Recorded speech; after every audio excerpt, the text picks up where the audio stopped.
Series की शुरुआत में हमें दुनिया में सुपर हीरोज यानी कि सूप्स के बारे में बताया जाता है, जिसमें द सेवन में पहला अफ्रीकन अमेरिकन और ट्रेन चुना जाता है और मैडलिन इस चीज से खुश होती है और इस न्यूज को एक परिवार भी देखता है, जिसमें वहां पर हमें मैरी नाम की उनकी लड़की नजर आती है और उसके पिता पहले अफ्रीकन सुपर हीरो के सेवन में ज्वाइन होने से काफी खुश होते हैं और मैरी अपनी बहन के साथ खेलती है और वहीं पर मैरी को अजीब फील होता है, जिसमें उसके पहले पीरियड्स आते हैं और तब वो ऊपर आती है और उसका खून बहता है और तब वो उस खून को देखती है और वहां पर उसे संभालने उसकी माँ बाहर आती है, जिसमें मैरी उन्हें अंदर आने से मना करती है। साथ ही मैरी अपनी पावर से खून को पहली बार कंट्रोल करती है, जिसमें वो इस चीज से काफी डर कर चिल्लाती है और तब उसके मॉम अंदर आ जाते हैं, जिसमें मैरी गलती से दरवाजा बंद करने के लिए अपने हाथों को घुमाती है और खून से वो अपनी माँ को मार देती है और वहां पर उसके पिता भी आते हैं और तब मैरी इस चीज से डर जाती है और वो उन्हें भी मरवा देती है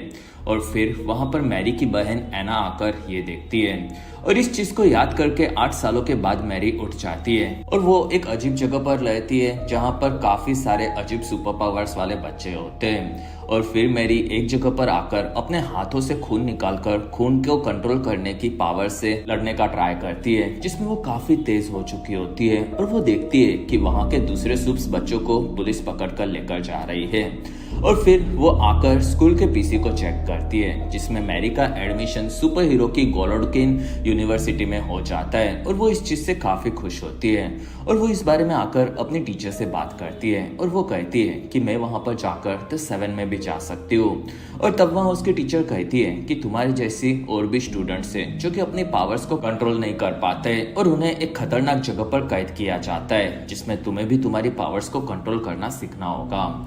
और फिर हमें गोलोडकिन यूनिवर्सिटी की प्रमोशनल वीडियो देखने मिलती है, जिसमें वहां की हेड इंदिरा शेट्टी अपने स्टूडेंट्स का स्वागत करते हुए कहती है कि हमारे स्कूल में सभी स्टूडेंट्स की पावर के हिसाब से उन्हें पढ़ाया जाता है, जिसमें यहाँ पर 2 कैटेगरी से, एक है आर्ट्स और दूसरी है सूप्स, जिसमें सूप्स में से 7 में जुड़ने वाले सुपर हीरो को चुना जाता है और आर्ट्स पढ़ने वाले सुपर हीरोज को एक्टिंग की क्लासेस दी जाती है और गोलोडकिन यूनिवर्सिटी का सबसे current favourite super hero gold boy सबका स्वागत करता है और फिर मैरी यूनिवर्सिटी में अपने पहले दिन पर आती है, जिसमें उसे वहां पर काफी सारी अलग अलग सुपर पावर्स वाले हीरोज देखने मिलते हैं और एक कमरे में हमें एमा नजर आती है जो कि एक सोशल मीडिया एक्ट्रेस होती है, साथ ही वो यूनिवर्सिटी में पढ़ती है और मैरी उसी की रूममेट बनती है, जिसमें एमा बताती है कि मैं अपनी साइज को कम कर सकती हूँ। कुछ देर बाद वो वापस आकर मैरी से मिलती है, जिसमें वो अपने असली साइज में आती है और फिर वो उसे यूनिवर्सिटी के सूप्स के जगह को दिखाने लाती है, जिसमें वहां पर सुपर हीरो की फाइट्स होती है और वहां एमा मैरी को कहती है कि नीचे गोल्डन बॉय को देखो और नीचे हमारा आर्नोल्ड का पुत्र गोल्डन बॉय यानी कि ल्यूक आगे बढ़ता है और वो अपनी गर्लफ्रेंड कैट से मिलता है और वो दोनों किस करते हैं और वहीं पर ल्यूक का बेस्ट फ्रेंड एंड्रे आता है और फिर दोनों आगे बढ़ते हैं, जिसमें ल्यूक लड़ने के लिए तैयार होता है और वो अपनी पूरी बॉडी को जला देता है और तब लड़कियां उसकी दीवानी हो जाती है और वहां पर वो एक लड़के से लड़ता है, जिसमें वो उसे हराकर उसके हाथों को काट देता है। कुछ देर बाद वो उसके हाथों को जोड़कर उसकी तारीफ भी करता है और वहाँ मैरी के पास फोन नहीं होता और तब वो एमा के फोन में अपने लेक्चर्स देखती है और तब उसे पता चलता है कि उसे आर्ट्स में सिलेक्ट किया गया है, जिसमें एक्टिंग के स्टूडेंट्स होते हैं, लेकिन मैरी असल में यूनिवर्सिटी में सूप्स बनने आई थी और इस बारे में बात करने के लिए वो प्रोफेसर ब्लिंक के पास जाती है, जिसमें उसे बाहर उनके असिस्टेंट जॉर्डन ली नाम की एक लड़की मिलती है, जिसके पास लड़का या लड़की कुछ भी बनने की पावर होती है और तब वहाँ पर वो कहती है कि ब्लिंक को किसी से नहीं मिलना और मैरी कहती है कि मुझे आर्ट्स नहीं बल्कि सूप्स ज्वाइन करना है और तब वहाँ जॉर्डन कहती है कि तुम्हारी पावर से ही तुम्हें चुना जाता है, जिसमें तुम्हारी पावर सूप जैसी नहीं है और इसलिए यही सही होगा कि तुम आर्ट्स में रहो और तब मैरी जॉर्डन पर भड़क जाती है और वहीं पर ब्लिंक आते हैं और तब जॉर्डन ब्लिंक को उनके आने वाले प्रोग्राम्स के बारे में बताता है और तब वहाँ मैरी ब्लिंक से बात करती है और वो कहती है कि मैं आपकी काफी बड़ी फैन हूँ और मैं सूप्स बनना चाहती हूँ, जिसमें मैं इस काबिल भी हूँ और तब ब्लिंक उसे कहता है कि आर्ट्स भी अच्छी जगह है और तुम एक्टिंग में आगे बढ़ सकती हो।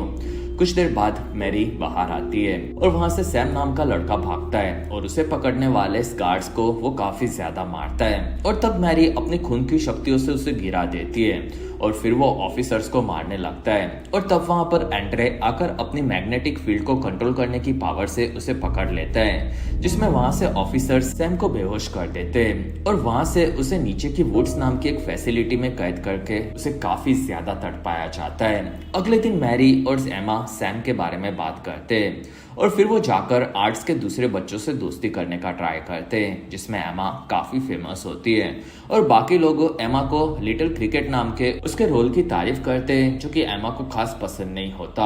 और मैरी वहां पर उन लोगों के साथ अजीब फील करती है और इसी वजह से वो एमा के साथ वहां से निकल जाती है। और फिर वो एमा को कहती है कि आर्ट्स मेरे लायक नहीं है। और तब एमा कहती है कि सुपर्स हर साल 10 बच्चों को ही आगे बढ़ने का मौका देता है और उनके बीच में हमेशा फाइट होती रहती है, जिसमें ये चीज काफी खतरनाक है। और तब मैरी कहती है कि मैं इस चीज के लिए हमेशा से तैयार थी। दूसरी तरफ ब्लिंक गोल्डन ब्लॉय से बात करता है और वो उसे उसका नया सूट दिखाकर कहता है कि तुम द 7 के लिए बहुत ही जल्दी चुने जाने वाले हो। और तब ल्यूक इस चीज से काफी खुश होता है। और अगर आप अभी तक इस वीडियो को एंजॉय कर रहे हो तो प्लीज इस वीडियो को लाइक, कमेंट और शेयर, साथ ही चैनल को सब्सक्राइब जरूर करें। और फिर एंड्रे मैरी से मिलता है और वो उसे कहता है कि तुमने कल काफी बहादुरी दिखाई थी। और तब मैरी कहती है कि मैंने गार्ड से सुना कि वो नशे में था। और तब एंड्रे मैरी को कहता है कि क्या तुम हमारे दोस्तों के साथ घूमने चलोगी। और तब मैरी हाँ कहती है और रात को वो एंड्रे के ग्रुप से मिलती है, जिसमें वहां पर ल्यूक, कैट और जॉर्डन होते हैं। और फिर पांचों आगे बढ़ते हैं, जिसमें वो लोग सभी एक टावर पर पार्टी के लिए आते हैं। और वहां पर ल्यूक मैरी को अकेला देखता है और तब मैरी से आकर वो बात करता है, जिसमें मैरी कहती है कि मैं इस जगह पर आकर काफी खुश हूँ। और ल्यूक कहता है कि तुम 7 की काफी बड़ी फैन लगती हो। और तब मैरी हाँ कहती है और वो अपने पावर्स के मिलने की एक झूठी कहानी सुनाती है। लेकिन फिर वो ल्यूक को देखकर माफी मांगती है और वो कहती है कि मेरे पहले पीरियड्स के दौरान मुझे पावर्स मिली थी और तभी ही मैंने अपने पेरेंट्स को मार दिया था। और तब ल्यूक कहता है कि मैंने भी अपने भाई को खो दिया है। और वहां पर मैरी कहती है कि मैं अपनी बहन एना को द 7 में जाकर साबित करना चाहती हूँ कि मैं एक मॉन्स्टर नहीं बल्कि अच्छी सुपर हीरो हूँ। और तब ल्यूक कहता है कि हीरो बनकर तुम्हें ये दूसरे के लिए नहीं बल्कि सिर्फ खुद के लिए करना चाहिए। दूसरी तरफ ल्याम नाम के लड़के के साथ एमा अपने कमरे में करीब आती है और ल्याम एमा को छोटे होकर उसके पेनिस के साथ खेलने कहता है। और तब एमा कहती है कि इस चीज में थोड़ा वक्त लगेगा। और फिर वो वहां से निकलकर वॉशरूम में आती है और अपने सारे कपड़े निकालकर उल्टी करती है और इसी तरह से वो अपनी साइज कम करती है। और फिर वो जाकर ल्याम के साथ खेलती है, जिसमें ये सीन मैंने वीडियो में नहीं दिखाया है, आपको वो सीरीज में देखने मिल जाएगा। दूसरी तरफ मैरी अपने दोस्तों के साथ एक क्लब में आती है और वहां पर कैट गार्ड को छूती है और वो इस तरह से किसी को भी छूकर अपना काम करवा सकती है। और फिर गार्ड्स उन लोगों को अंदर लेता है, जिसमें वहां पर वो लोग साथ में ड्रग्स लेते हैं और मैरी भी उनके साथ पहली बार ड्रग्स लेती है। और वहां पर सभी लोग ल्यूक के द 7 में ज्वाइन होने से काफी खुश होते हैं, जिसमें ल्यूक इस चीज से खास खुश नहीं होता और उसे लगता है कि उसके बाद एंड्रे भी आ सकता है, क्योंकि उसके पिता द 7 के पुराने मेंबर रह चुके हैं। और तब एंड्रे कहता है कि मैं इन चीजों पर खास ध्यान नहीं देता, लेकिन मैं मेरे भाई ल्यूक के लिए काफी खुश हूँ। और फिर क्लब में कैट और मैरी नाचने लगते हैं और वहां पर उन्हें ड्रग्स भी चढ़ने लगता है। दूसरी तरफ ल्यूक को भी नशा चढ़ने लगता है और उसे उसके भाई के आवाजें सुनाई देती है, जिसमें वो उसे बचाने कहता है। और फिर एंड्रे एक लड़की के साथ फ्लर्ट करता है, जिसमें वो अपने पावर से एक पंछी बनाता है और तब वो लड़की खुश हो जाती है और एंड्रे उस लड़की को इम्प्रेस करने के लिए उस पंछी को आगे बढ़ाता है। और तब वहां पर पीछे से धक्का लगने पर वो पंछी से एक लड़की को मार देता है और तब वहां सभी लोग डर जाते हैं और जॉर्डन सबको वहां से निकलने कहता है। और तब मैरी आगे बढ़ती है और वो अपनी पावर से उस लड़की के शरीर से निकलते हुआ खून उसमें डालकर उसे बचा लेती है। अगले ही दिन मैरी का ये वीडियो वायरल हो जाता है और तब एमा इस चीज से खुश होती है, लेकिन मैरी को इन चीजों से खास फर्क नहीं पड़ता। और फिर मैरी को ब्लिंक के पास बुलाया जाता है, जिसमें ब्लिंक मैरी की तारीफ करते हुए कहता है कि तुमने उस लड़की को बचाकर काफी अच्छा किया और तुम एक सूप बनने लायक हो और सूप्स को हमेशा कुर्बानी देकर आगे बढ़ना होता है। और तुम्हारे दोस्तों ने उस लड़की को गलती से घायल कर दिया था, जिसमें मैं चाहता हूँ कि तुम इस चीज की जिम्मेदारी उठाओ और इसी वजह से तुम्हें कॉलेज से भी निकाल दिया जाता है, क्योंकि मैं नहीं चाहता कि एंड्रे या लुक जैसे सूप्स के नशे में होकर लोगों को मारने के बारे में सबको पता चले। और तुमने उस लड़की का पहले गला काटा और फिर तुमने उसे बचाया, ये मैं बताऊंगा और इसी वजह से तुम्हें निकाल भी दिया जाता है। और तब मैरी कहती है कि आप ऐसा नहीं कर सकते। और वहाँ पर ब्लिंक कहता है कि मैं ये कर चुका हूँ और तुमने अपने पेरेंट्स को भी मार दिया था और इसी वजह से तुम्हारे पास मेरी बात मानने के अलावा और कोई ऑप्शन नहीं है। और तब मैरी वहाँ से बाहर भड़क कर निकल जाती है। दूसरी तरफ ल्यूक अपने कमरे में होता है और वहाँ पर उसे अजीब आवाजें सुनाई देती है जिसमें उसे वुड्स दिखता है और वहाँ पर उसे उसका भाई नजर आता है जो कि कहता है कि मुझे बचा लो। और फिर एक जगह पर मैरी आकर अपने पेरेंट्स के मरने की चीजों को याद करके दुखी होती है और वहाँ पर उसे उसकी बहन एना याद आती है जिसने उस वक्त पर कहा था कि तुम शैतान हो। और मैरी अपने खून को निकालकर अपनी पावर से वहाँ की चीजें बर्बाद करती है और फिर वो ब्लिंक के पास आती है और तब उसे रास्ते में जॉर्डन मिलती है और वो उसे कहती है कि ब्लिंक तुम्हें बचाने के लिए मेरी कुर्बानी दे रहा है। और फिर मैरी आगे बढ़ती है और वो ब्लिंक का दरवाजा खोलती है और वहां पर वो देखती है कि ल्यूक ने ब्लिंक को अपने सुपर पावर से जलाकर मार दिया है। और तब वो मैरी को देखता है जिसमें ल्यूक उसे शांत होने कहता है और मैरी वहां से भागती है और तब ल्यूक उसे पकड़ने आता है जिसमें मैरी जॉर्डन से टकराती है और वहां जॉर्डन भी ल्यूक को देखता है और वो उसे शांत होने कहती है लेकिन ल्यूक आगे बढ़ता है और तब जॉर्डन रूप बदलकर ल्यूक से लड़ने लगता है और वो उसे काफी ज्यादा टक्कर देता है और ल्यूक उसे दूर फेंक देता है और वो कहता है कि तुम्हें शांत होना होगा और ल्यूक जॉर्डन को पछाड़ देता है। और फिर वो आगे बढ़ता है जिसमें मैरी बाहर आती है और उसे एंड्रे मिलता है और तब ल्यूक भी वहां पर आता है जिसमें मैरी एंड्रे को बताती है कि ल्यूक ने ब्लिंक को मार दिया है। और वहां पर एंड्रे ल्यूक को शांत होने कहता है और मैरी खून निकालकर लड़ने के लिए तैयार होती है जिसमें ल्यूक एंड्रे से मिलता है और एंड्रे उसे कहता है कि सब ठीक हो जाएगा।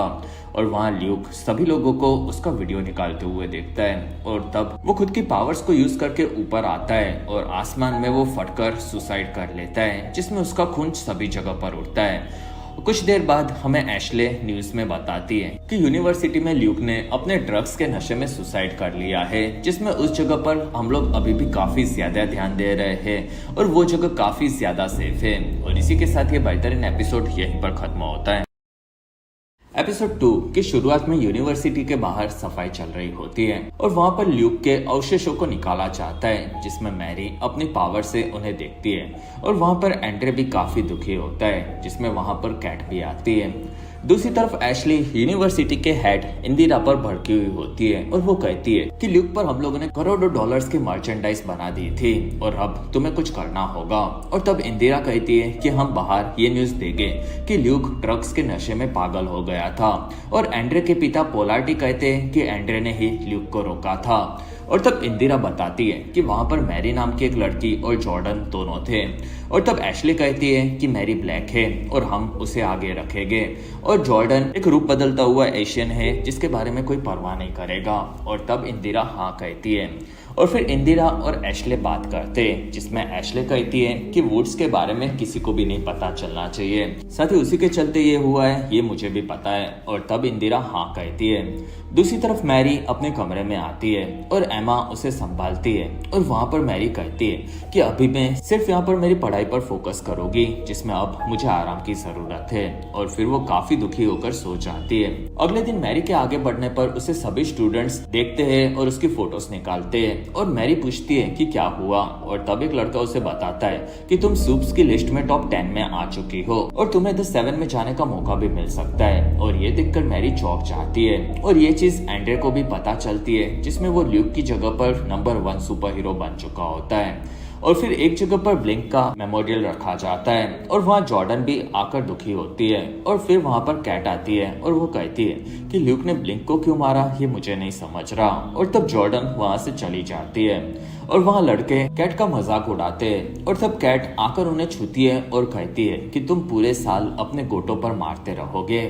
दूसरी तरफ मैरी अब काफी ज्यादा पॉपुलर हो चुकी होती है और वहाँ पर जेफ नाम का एक लड़का मैरी को एक नया फोन देता है और वो कहता है कि तुम ल्यूक से लड़ी थी और इसी वजह से तुम काफी फेमस हो। और तब मैरी कहती है कि मैं उससे लड़ी ही नहीं हूँ। और तब जेफ कहता है कि हाँ तुम्हें सबको यही कहना है। दूसरी तरफ पोलार्टी एंड्रे का शूट करवाता है और पोलार्टी काफी खुश होता है, जिसमें एंड्रे कहता है कि ल्यूक ने आपको कुछ कहा था क्या। और तब पोलार्टी कहता है कि तुम ल्यूक को भूल जाओ और आगे बढ़ो और उसने तुम्हें एक मौका दिया है। और तब एंड्रे हाँ कहता है और वहां पर मैरी भी आती है, जिसमें मैरी को बताया जाता है कि आज रात को तुम्हारा इंटरव्यू है।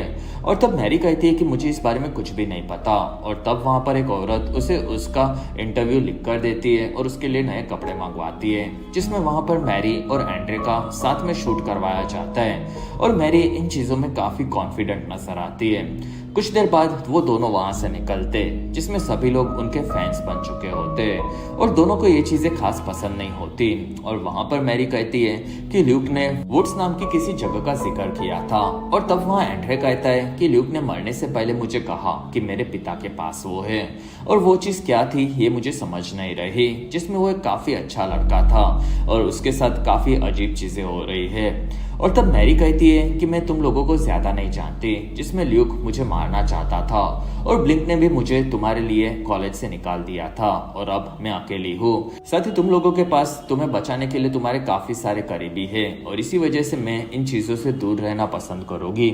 और फिर वो वहां से निकल जाती है। दूसरी तरफ एमा अपनी एक्टिंग की क्लास में होती है और वहां पर उनका टीचर उन्हें एक्टिंग लेसन्स देता है और पार्टनर्स बनाकर एक प्रोजेक्ट बनाने कहता है। और तब एमा वहां पर अपनी जोड़ी बनाने के लिए ल्याम को कहती है और तब ल्याम कहता है कि मैं किसी और के साथ हूँ। और एमा का दिल उस लड़की को देखकर टूट जाता है। और तब वहां पर जस्टिन नाम की एक लड़की आकर कहती है कि ल्याम एक नंबर का कमीना है और उसका वो काफी छोटा है, इसी वजह से वो दूसरी लड़कियों का फायदा उठाता है। और ये सुनकर ल्याम वहां से चला जाता है, जिसमें जस्टिन और एमा दोस्ती कर लेते हैं और फिर वो लोग पार्टनर भी बन जाते हैं। दूसरी तरफ इंदिरा टॉप 10 बच्चों की क्लास लेती है और वो एंड्रे, कैट और जॉर्डन के साथ बाकी बच्चों के साथ होती है और वहां पर मैरी भी आती है। और तब इंदिरा कहती है कि तुमने और एंड्रे ने काफी बहादुरी दिखाई है और ये सुनकर मैरी खुश होती है। और क्लास के बाद जॉर्डन मैरी पर भड़क जाती है और वो कहती है कि तुम वहां से भाग रही थी, असल में मैंने तुम्हें बचाया था और मैंने ही ल्यूक से लड़ाई करके उसे रोकने की कोशिश की थी। और तब वहां मैरी कहती है कि तुमने मुझे सूप्स में ऐड करने से भी मना कर दिया था और मुझे पता है कि सब मेरे ऊपर नजर रख रहे हैं, इस चीज से तुम्हें जलन हो रही है। और तब वहां पर जॉर्डन कहती है कि ब्लिंक के जाने के बाद मेरी तरफ भी कोई नहीं है और मैं सिर्फ यही चाहती हूँ कि तुम अपने अगले इंटरव्यू में सच बताओ कि मैंने भी ल्यूक से लड़ाई करके उसे रोकने की कोशिश की थी। और तब मैरी हाँ कहकर वहां से निकल जाती है। और फिर मीडिया वाले ल्यूक के माता पिता को काफी परेशान करते हैं, साथ ही ल्यूक को कातिल बुलाते हैं और ये देखकर एंड्रे और कैट भड़क जाते हैं और वो दोनों ल्यूक को काफी याद करते हैं, जिसमें दोनों को नहीं समझता कि ल्यूक ने सुसाइड क्यों किया। दूसरी तरफ जस्टिन और एमा साथ में नशे करते हैं और वो लोग अपने एक्टिंग प्रोजेक्ट के लिए साथ में काम शुरू करते हैं, जिसमें जस्टिन एमा के 1 मिलियन फॉलोवर्स के साथ उसके स्वभाव की भी तारीफ करती है। और तब एमा कहती है कि मुझे छोटा होना बिल्कुल नहीं पसंद और वो नशे में होती है, इसी वजह से बोलती है कि मुझे उल्टी करके छोटा होना पड़ता है। और तब जस्टिन हाँ कहती है और वो कहती है कि हम अगली एक्टिंग रोल में जैसे चाहे वैसे एक्टिंग करेंगे। और तब वहां पर एमा कहती है कि मैं क्वीन मैव बनूंगी। और अगर आप अभी तक इस वीडियो को एंजॉय कर रहे हो तो प्लीज इस वीडियो को लाइक, कमेंट और शेयर, साथ ही चैनल को सब्सक्राइब जरूर करें। दूसरी तरफ हमें मैरी नजर आती है जो कि इंदिरा के साथ होती है और वो उसकी थेरेपी करती है जिससे मैरी को मदद मिले। और तब मैरी कहती है कि मुझे इस चीज की खास जरूरत नहीं है। और तब वहाँ इंदिरा उसे कहती है कि तुम अपने माता पिता के हादसे के बाद सबसे दूर रहने लगी हो। और तब मैरी मना करती है और वो कहती है कि मैं सिर्फ अपनी बहन को साबित करना चाहती हूँ कि मैं अच्छी हूँ। और तब वहां पर इंदिरा कहती है कि ठीक है और फिर वो मैरी को वहां से इंटरव्यू की तैयारी के लिए निकलने कहती है। कुछ देर बाद इंदिरा नीचे वुड्स में आती है और वहां पर आकर वो एक सूप को कंट्रोल करते हुए देखती है, जिसमें वहां पर डॉक्टर भड़का हुआ होता है क्योंकि ब्लिंक मर चुका है। और तब इंदिरा कहती है कि तुम्हें कुछ नहीं होगा। और वहां पर इंदिरा देखती है कि वो सूप असल में सैम है और वो उसे कहती है कि अगर तुमने भागने की कोशिश की तो तुम्हें काफी तकलीफ होगी, जिसमें वो लोग उसके बैक में वार करके उसे काफी ज्यादा तड़पाते हैं। दूसरी तरफ एंड्रे और कैट ल्यूक के कमरे में आते हैं और वहां से सभी सामान गायब होता है और तब दोनों समझ जाते हैं कि कुछ तो गड़बड़ है। अगले दिन एमा आगे बढ़ती है और तब वहाँ पर सभी लड़के उसकी उल्टी करने का मजाक उड़ाते हैं और एमा को वहाँ पर जस्टिन का एक वीडियो दिखता है और वो अपने व्लॉग में कहती है कि एमा को उल्टी करके छोटा होना पड़ता है और ये चीज वो मर्दों को खुश करने के लिए करती है। और ये देखकर एमा काफी ज्यादा दुखी होती है, जिसमें जस्टिन एक लड़की का वीडियो बनाकर उसे वायरल करने के लिए उसे उसकी पूंछ लिख करवाती है और वहीं पर एमा आती है और वो पूछती है कि तुमने मेरे साथ ऐसा क्यों किया। और तब जस्टिन कहती है कि मुझे नहीं पता था कि ये चीजें छुपानी थी। और तब एमा वहां पर समझ जाती है और वो कहती है कि तुमने अपने फॉलोवर्स बढ़ाने के लिए ये किया और वो वहां से चली जाती है। दूसरी तरफ एंड्रे और कैट आगे बढ़ते हैं और वहां पर उन्हें एक कैमरा जला हुआ दिखता है और तब एंड्रे को पास में उसके पिता का एक स्टैचू दिखता है और वहां पर वो समझ जाता है कि शायद ल्यूक ने उस स्टैचू में कुछ छुपाया होगा। और फिर वो अपनी मैग्नेटिक पावर से अपने पिता के स्टैचू से एक फोन निकालता है जो कि ल्यूक का होता है और ल्यूक का उसमें एक वीडियो होता है जिसमें ल्यूक कहता है कि यूनिवर्सिटी के नीचे वुड्स नाम की जगह है जिसमें वहां पर वो लोग काफी सारे सूप्स को कैद रखते हैं और इस चीज में ब्लिंक भी मिला हुआ है, जिसमें एंड्रे, मेरे भाई, मुझे पता था कि तुम मेरे फोन को ढूंढ लोगे और वहाँ पर मेरा भाई सैम कैद है और तुम्हें उसे भी बचाना होगा। और तब कैट कहती है कि सैम तो मर चुका था और वहाँ एंड्रे कहता है कि शायद वो जिंदा है। और वहाँ कैट को नहीं समझता कि ल्यूक मरा कैसे, क्योंकि एक दिन पहले वो ठीक था।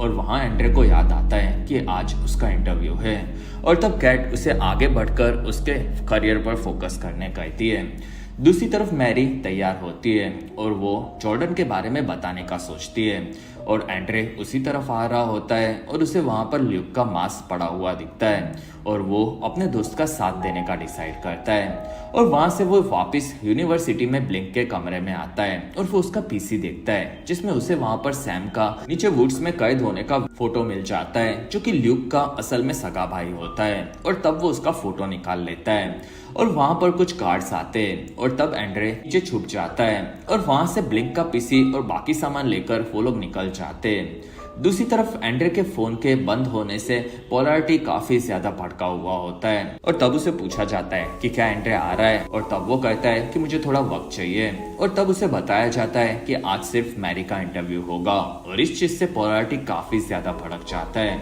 और फिर इंटरव्यू में हैली और मैरी मिलते हैं जिसमें हैली मैरी को बताती है कि हमने आज तुम्हारी बहन एना को भी बुलाया था लेकिन उसने कहा कि मैरी से मेरा कोई रिश्ता नहीं है। और ये सुनकर मैरी काफी भड़क जाती है और वो अपनी बहन के लिए खुद को साबित करना चाहती थी, लेकिन इसी पल से वो खुद के लिए जीने का डिसाइड करती है। और फिर उसे इंटरव्यू में पूछा जाता है कि गोल्डन बॉय काफी शक्तिशाली था और उससे लड़ने के बारे में तुमने कैसे सोचा। और तब मैरी वहां पर जॉर्डन के बारे में बताने का सोचती है, लेकिन फिर वो कहती है कि उसे रोकना काफी जरूरी था वरना वो और भी लोगों की जान ले लेता। और ये वीडियो देखकर जॉर्डन काफी दुखी होती है और इंदिरा इस वीडियो को देखकर काफी खुश हो जाती है। और फिर रात को मैरी वापस अपने कमरे में आती है और वो वहां पर अपने फैमिली फोटो और एना को देखकर काफी दुखी होती है। दूसरी तरफ एमा उल्टी कर करके खुद की साइज को काफी छोटी कर देती है। कुछ देर बाद मैरी आकर इंदिरा से मिलती है और वो उसे पूछती है कि क्या आपको एना के बारे में पता था। और तब इंदिरा मना करके उसे संभालती है और वो असल में झूठ बोलती है। और फिर सैनिक नीचे वुड्स की तरफ सामान लेकर जाते हैं और तब वहां पर एंड्रे उन पर नजर रखता है और वहीं पर एक सैनिक उसे पकड़ लेता है और वो उसे अल्ट्रासोनिक वेव से तड़पाता है। और तब वहां पर कैट उस सैनिक को कंट्रोल करती है जिसमें वो दूसरे सैनिक की टॉर्च उसके मुंह में लेने कहती है, जिसमें कैट एंड्रे के पास आती है और कैट कमजोर होकर वहीं पर बेहोश हो जाती है। और इसी के साथ ये बेहतरीन एपिसोड यहीं पर खत्म। एपिसोड की शुरुआत में हमें यूनिवर्सिटी के नीचे वुड्स में ल्यूक और कैट साथ में नजर आते हैं और वहां पर वो लोग जाकर सैम को देखते हैं जो कि वहां पर कैद में अपनी सुपर पंचिस मारता है। और तब ल्यूक उसका भाई उसे शांत करवाने चाहता है और वहां पर सैम कहता है कि मॉम डैड ने कंपाउंड वी हमें देकर ये पावर्स काफी ज्यादा दी है और इस चीज से मेरा दिमाग फट रहा है और काश मैं नॉर्मल इंसान होता। और तब ल्यूक उसकी तारीफ करके उसे शांत करवाता है, लेकिन वहां पर एक गार्ड उस पर हमला करता है और तब सैम उसे एक पंच में ही खत्म कर देता है, जिसमें ल्यूक को भी फूंक मारकर गिराता है। और तब कैट उसके पास आकर उसे सुला देती है और ये सपना देखकर कैट उठती है, जिसमें वहां पर एंड्रे उसे देखता है और कैट वहां पर दवाई लेती है, जिसमें कैट एंड्रे को कहती है कि तुम्हें इतना खतरा नहीं लेना चाहिए था। और तब एंड्रे उसे सैम का फोटो दिखाता है और वो कहता है कि नीचे वुड्स में एक कैद है, जिसमें एक दिन सैम वहां से भाग गया था और मैरी ने और मैंने उसे पकड़वाया था। और तब कैट कहती है कि फिलहाल हम कुछ नहीं कर सकते। और तब एंड्रे कहता है कि हम हमारी पावर्स यूज करके वहां से सबको निकाल सकते हैं। और तब कैट मना करती है और वो कहती है कि मैं ल्यूक को खो चुकी हूँ और तुम्हें नहीं खोना चाहती। और फिर वो एंड्रे को किस करती है और वहीं पर दोनों कपड़े निकालकर टैक्स करते हैं। दूसरी तरफ मैरी अपने कमरे में आती है और वहां पर उसे एम्मा की आवाज आती है, जो कि काफी छोटी हो चुकी होती है। और तब मैरी उसे खाना खिलाकर बड़ा करती है और मैरी को यह अजीब लगता है, जिसमें एम्मा खाना खाकर बड़ी होती है और उल्टी करके छोटी होती है और एम्मा को इस चीज से खास फर्क नहीं पड़ता। और तब मैरी कहती है कि तुम्हारी ये चीज काफी अजीब है। और तब एम्मा कहती है कि सभी चीजें नॉर्मल है और मेरी माँ को भी ये पता है। और तब मैरी एम्मा को किसी से मदद लेने कहती है और वहां पर एम्मा कहती है कि मुझे इस बारे में बात नहीं करनी। और तब वहां पर दोनों दुखी होकर सो जाते हैं। अगले दिन इंदिरा और मैरी बात करते हैं, जिसमें इंदिरा मैरी के इंटरव्यू की काफी ज्यादा तारीफ करती है और वहां पर मैरी कहती है कि मैंने वहां पर कुछ खास नहीं बोला। और तब इंदिरा कहती है कि एना के बारे में तुम्हें झूठ कहा गया था और इस चीज का फायदा हमें काफी ज्यादा हुआ है। और मैरी को भी ये चीज अजीब लगती है। और तब इंदिरा उसे कहती है कि हम दोनों आज रात को एक फंड रेजर में जाने वाले हैं। और तब मैरी कहती है कि मुझे वहां पर क्या करना होगा। और तब इंदिरा कहती है कि तुम्हें वहां पर हंसकर सिर्फ अमीर लोगों से बात करनी है। और तब मैरी मान जाती है। दूसरी तरफ मैरी के इंटरव्यू को स्टडी किया जाता है, जिसमें वो काफी कॉन्फिडेंट और तेज होती है और सबको ये चीज काफी पसंद आती है। लेकिन ये चीज पोलार्टी को बिल्कुल पसंद नहीं आती और वो कहता है कि एंड्रे तुम्हें उसकी जगह पर होना चाहिए। और तब वहां पर एंड्रे कहता है कि मेरा अलार्म ही नहीं बजा था। और तब पोलार्टी कहता है कि आज रात को तुम मेरे साथ फंड रेजर में चलोगे। और तब एंड्रे हाँ कहता है। दूसरी तरफ एमा के पास जस्टिन आकर माफी मांगती है, जिसमें एमा वहां पर देखती है कि वो ये चीज रिकॉर्ड कर रही है। और तब वो जस्टिन पर भड़क जाती है और वहां पर एमा की माँ मिया उसे मिलती है और वो दोनों आज रात को फंडरेजर में जाएंगे, इस बारे में वो बात करती है, जिसमें मिया एमा को कहती है कि तुम्हें अपने वजन पर ध्यान देना होगा, जिसमें मुझे तुम्हारे लायक एक रोल मिला है। और तब एमा वहां भड़क जाती है और वो कहती है कि मुझे ये पावर्स यूज करना बिल्कुल नहीं पसंद। और तब मिया कहती है कि तुम्हारे पिता ने मुझे छोड़ दिया था और तब मैं काफी दुखी थी, लेकिन मैंने फिर खुद को साबित किया था और अब तुम्हें भी रात को खुद को साबित करना होगा। दूसरी तरफ मैरी आगे बढ़ती है और वो कैट से बात करके उससे माफी मांगती है। और तब कैट कहती है कि तुम ल्यूक की मौत का फायदा उठाकर उसे विलन बनाकर खुद हीरो बन रही हो। और तब मैरी उससे फिर से माफी मांगकर चली जाती है। और फिर कैट को याद आता है कि ल्यूक काफी ज्यादा दुखी था और तब वो उसे संभाल रही थी, जिसमें ल्यूक कहता है कि ब्लिंक ने मेरे भाई के मरने के बारे में मुझे बताया है, जिसमें मैं उसे बचा सकता था। और तब एमा उसे कहती है कि तुमसे जो हो सका तुमने वो सभी चीजें की थी और फिर वो उसे शांत करवाती है। और फिर जॉर्डन एक लड़के के साथ करीब आता है और तब वहां पर उसके घर वाले आते हैं और तब वो लड़का बनकर उनसे मिलता है, जिसमें वो दोनों फंडरेजर के लिए आए होते हैं। और फिर रात को इवेंट शुरू होती है, जिसमें मैरी वहां पर इंदिरा के साथ आती है और वहां इंदिरा के पास सब मैरी के कॉन्फिडेंट होने की तारीफ करते हैं, जिसमें मैरी सबके साथ मिलकर अपने पेरेंट्स के काफी खुश होने के बारे में बताती है। और इंदिरा मैरी को सभी अमीर लोगों से मिलवाती है और वो उसकी तारीफ करती है, जिसमें इंदिरा कहती है कि तुम अपने पेरेंट्स के बारे में सच नहीं बोलकर सही जा रही हो। और वहां उसे जॉर्डन काफी गुस्से में नजर आता है और तब इंदिरा कहती है कि सब तुम पर नजर रखे हुए है, जिसमें तुम्हें सबसे संभल कर रहना होगा।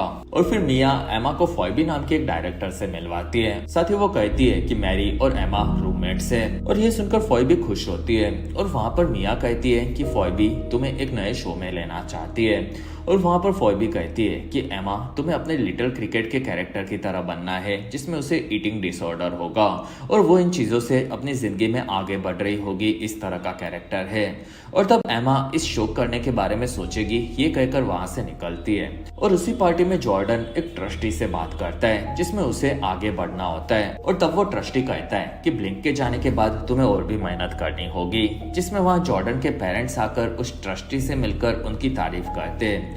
दूसरी तरफ एमा वॉशरूम में दुखी होती है और वहाँ पर मैरी भी आती है। और तब मैरी उसे कहती है कि मुझे इसमें सुसु करने में मदद चाहिए। और तब एमा उसकी मदद करती है और वहाँ मैरी एमा से माफ़ी मांगती है और वो कहती है कि हम दोनों रूममेट्स हैं और हमें एक दूसरे को समझना चाहिए, जिसमें मैं तुम्हारी जैसी बनना चाहती हूँ क्योंकि तुम काफ़ी बिंदास हो। और तब एमा मानकर मैरी को गले लगा लेती है। और अगर आप अभी तक इस वीडियो को एंजॉय कर रहे हो तो प्लीज़ इस वीडियो को लाइक, कमेंट और शेयर, साथ ही चैनल को सब्सक्राइब जरूर करें। दूसरी तरफ जॉर्डन के माता पिता उसके बचपन के किस्से ट्रस्टी को सुनाते हैं और तब वहाँ पर जॉर्डन लड़की बन जाता है और उसके पिता को ये चीज़ खास पसंद नहीं आती और वहाँ पर ट्रस्टी जॉर्डन की तारीफ करके निकल जाता है। और इस चीज़ से जॉर्डन के पिता भड़क जाते हैं। और तब वहाँ जॉर्डन कहती है कि मैं अंदर से लड़की ही हूँ, जिसमें आपने मुझे कंपाउंड वी देकर बदला था और मुझे लकीली यही पावर मिली है। और तब उसके पिता भड़क कर कहते हैं कि तुम लड़के पैदा हुए थे और तुम्हें वही बनकर रहना चाहिए। और तब जॉर्डन कहती है कि मैं इन चीज़ों को कभी भी नहीं चाहती थी और मैं हमेशा से ऐसी ही हूँ और ऐसी ही रहूंगी। और फिर वो वहाँ से चली जाती है। और फिर एमा फॉयबी से आकर मिलती है और वो कहती है कि मैं कैरेक्टर में थोड़े से बदलाव चाहती हूँ। और वहाँ पर मिया को ये चीज़ खास पसंद नहीं आती। और तब एमा फॉयबी को कहती है कि मेरी माँ ने ही मुझे उल्टी करना सिखाया था। और फिर वो वहाँ से चली जाती है। और तब वहाँ पर फॉयबी को उसकी स्टाइल काफ़ी पसंद आती है और एमा को वहाँ से जाते हुए एंड्रे भी देख लेता है और वो उसके पीछे आता है। और फिर वो एमा के पास आकर उसे कहता है कि तुम काफी अच्छी हो और जस्टिन ने तुम्हारे साथ सही नहीं किया था, जिसमें मुझे तुम्हारी मदद चाहिए। और वो उसे वुड्स में सैम का फोटो दिखाता है और फिर वो उससे पूछता है कि क्या तुम छोटी होकर वहां पर नीचे जाकर सैम को वहां से निकाल सकती हो। और तब एमा हाँ कहती है और फिर वो दोनों नीचे आते हैं, जिसमें एंड्रे एमा को सैम का कमरे का नंबर दिखाकर उसे 1 घंटे में बाहर आने कहता है। और तब एमा हाँ बोलकर वहां से आगे बढ़ती है और एंड्रे उसे ट्रैक करता है। कुछ देर बाद खाने के साथ एमा सैम के कमरे में पहुंचती है और वहीं पर सैम उसे ग्लास में कैद कर देता है और वो एमा से पूछता है कि क्या तुम असली हो।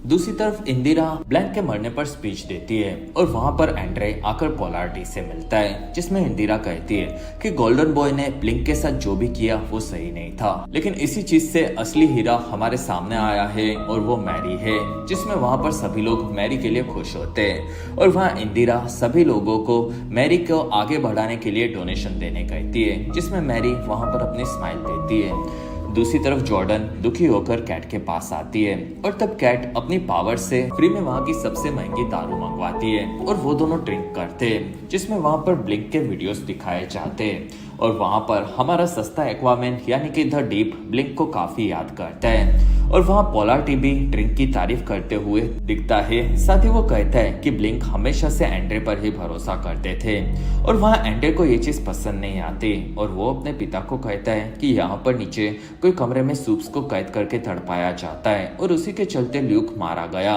और तब पोलारिटी उसे कहता है कि तुम ये चीज किसी को भी मत बताना और वहां पर एंड्रे समझ जाता है कि उन्हें भी ये चीज पता है। दूसरी तरफ सैम एमा से बात करता है, जिसमें सैम को लगता है कि एमा उसका वहम है और तब एमा कहती है कि मैं असली हूँ और वहाँ वो हंसती है, जिसमें सैम को भी वो काफी कूल लगती है। और सैम पूछता है कि तुम यहाँ पर क्यों आए और तब एमा कहती है कि मैं तुम्हें यहाँ से निकालने आई हूँ, जिसमें मुझे तुम्हारे भाई ल्यूक ने भेजा है। और तब सैम कहता है कि मैं काफी खतरनाक हूँ और मेरे लिए यही जगह सही है, लेकिन मुझे यहाँ के सारे कोड्स पता है और मैं तुम्हारी मदद यहाँ से निकलने में कर सकता हूँ। दूसरी तरफ इंदिरा मैरी की तारीफ करती है और वो उसे कहती है कि तुमने मुझे बचा लिया। और तब मैरी उसे पूछती है कि कैसे, जिसमें इंदिरा कहती है कि हमें गोल्डन बॉय से काफी डोनेशन मिलता था, लेकिन उसके मरने के बाद वो कम हो गया था, लेकिन तुम्हारे चलते फिर से डोनेशन काफी बढ़ चुका है। और फिर वो मैरी को थैंक्स करके वहां से निकलती है और वहां पर कैट और जॉर्डन मैरी को जाते हुए देखते हैं और तब जॉर्डन मैरी का मजाक उड़ाती है और तब मैरी कहती है कि मैं इन लोगों जैसी बिल्कुल नहीं हूँ जिसमें मैंने अपनी पावर्स को पहली बार यूज करने पर अपने माता पिता को मार दिया था। और तब कैट उसे अपने पास बैठने कहती है और वहां पर मैरी के बैठने पर कैट उसे बताती है कि मैं बचपन में अपने भाई के साथ खेल रही थी और तब वो मुझे काफी परेशान कर रहा था और मैंने उसे पकड़कर कहा कि चले जाओ और आज के बाद कभी भी वापस मत आना।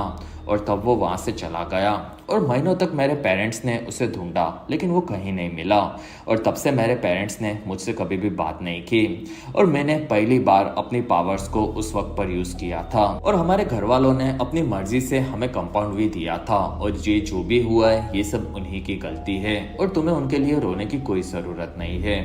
दूसरी तरफ सैम एमा से बात करता है और उन दोनों में काफी दोस्ती हो जाती है और वहां पर सैम कहता है कि तुम काफी बहादुर हो जो कि यहाँ पर अकेली आ गई और उसकी बातें एमा को भी काफी पसंद आती है। और ऊपर फंड रेजर में एंड्रे लड़कियों के पास आकर कहता है कि एमा को 1 घंटे से ज्यादा वक्त हो चुका है और वो नीचे से ऊपर नहीं आई और तब कैट इस चीज से काफी भड़क जाती है और नीचे अलार्म बजता है और तब सैम कहता है कि तुम्हारे बारे में कैमरा से सबको पता चल गया होगा और वो उसे बुक्स के पीछे छुपा देता है और वहां पर सैम को जमीन से शॉक लगता है जिसमें वहां पर एक गार्ड आकर सभी चीजें देखता है और वहां पर सैम के उठने पर वो उसे तड़पाने लगता है और तब एमा भड़क जाती है और वो कूदकर उस आदमी के कान में घुसकर दूसरी तरफ से निकलती है जिसमें वो वहीं पर मारा जाता है और सैम भी एमा को देखता है जिसमें वो खून में लथपथ होती है और वहां पर दूसरे गार्ड्स आते हैं और तब एमा कहती है कि व्हाट द फक और इसी के साथ ही बेहतरीन एपिसोड यहीं पर खत्म। एपिसोड 4 की शुरुआत में इंदिरा नीचे वुड्स में होती है और वहां पर डॉक्टर एडी के साथ सभी सैनिकों को देखती है जिसमें इंदिरा भड़की हुई होती है क्योंकि सैम वहां से वुड्स में काफी सारे सैनिकों को मार चुका होता है और वो वहां से एमा को लेकर निकल जाता है जिसमें इंदिरा एडी को कहती है कि जल्दी से सैम को ढूंढो वरना वॉग अगली बार हम दोनों को मरवा देगा और वहां पर उसे एक छोटा सा शूज मिलता है। दूसरी तरफ एमा का ट्रैकर एंड्रे और लड़कियां एक जगह पर ढूंढ लेते हैं और वहां पर एंड्रे खुश होता है कि एमा वुड से बाहर आ गई और वहां पर मैरी भड़क जाती है और कहती है कि एंड्रे तुमने एमा को नीचे भेजा है क्यों। और वहीं पर उनकी नई रैंकिंग आती है जिसमें मैरी अब नंबर 2 और जॉर्डन अब नंबर 5 पर होता है और वहां पर जॉर्डन को ये चीज पसंद नहीं आती और तब एंड्रे कहता है कि तुम्हें नंबर 1 बनने की पड़ी है और तब जॉर्डन कहता है कि तुम डिटेक्टिव बनकर सब कुछ नहीं कर सकते जिसमें तुम्हें इन चीजों को भूल जाना चाहिए। और कैट भी कहती है कि एंड्रे तुम्हें ऐसी बेवकूफी नहीं करनी चाहिए जिसमें अब ये चीजें हमारे हाथ से निकल चुकी है। दूसरी तरफ एमा को सैम उठाता है और वो कहता है कि हम एक खाली थिएटर में हैं जिसमें तुम्हें यहाँ पर बचाकर मैं लाया हूँ। और तब एमा डरी हुई होती है क्योंकि उसने एक आदमी को मार दिया होता है और तब सैम कहता है कि वो सैनिक काफी बुरा था और अब हमें ल्यूक की मदद लेनी होगी। और तब वहां पर एमा उसे कहती है कि ल्यूक ने सुसाइड कर लिया है जिसमें उसने अपने दोस्तों को तुम्हें बचाने कहा था और इसी वजह से मैं तुम्हारे पास आई थी। और ये सुनकर सैम काफी ज्यादा भड़क जाता है और फिर वो दुखी होकर कहता है कि सब मुझे छोड़कर चले जाते हैं। और तब एमा कहती है कि मैं तुम्हें छोड़कर कभी नहीं जाऊंगी।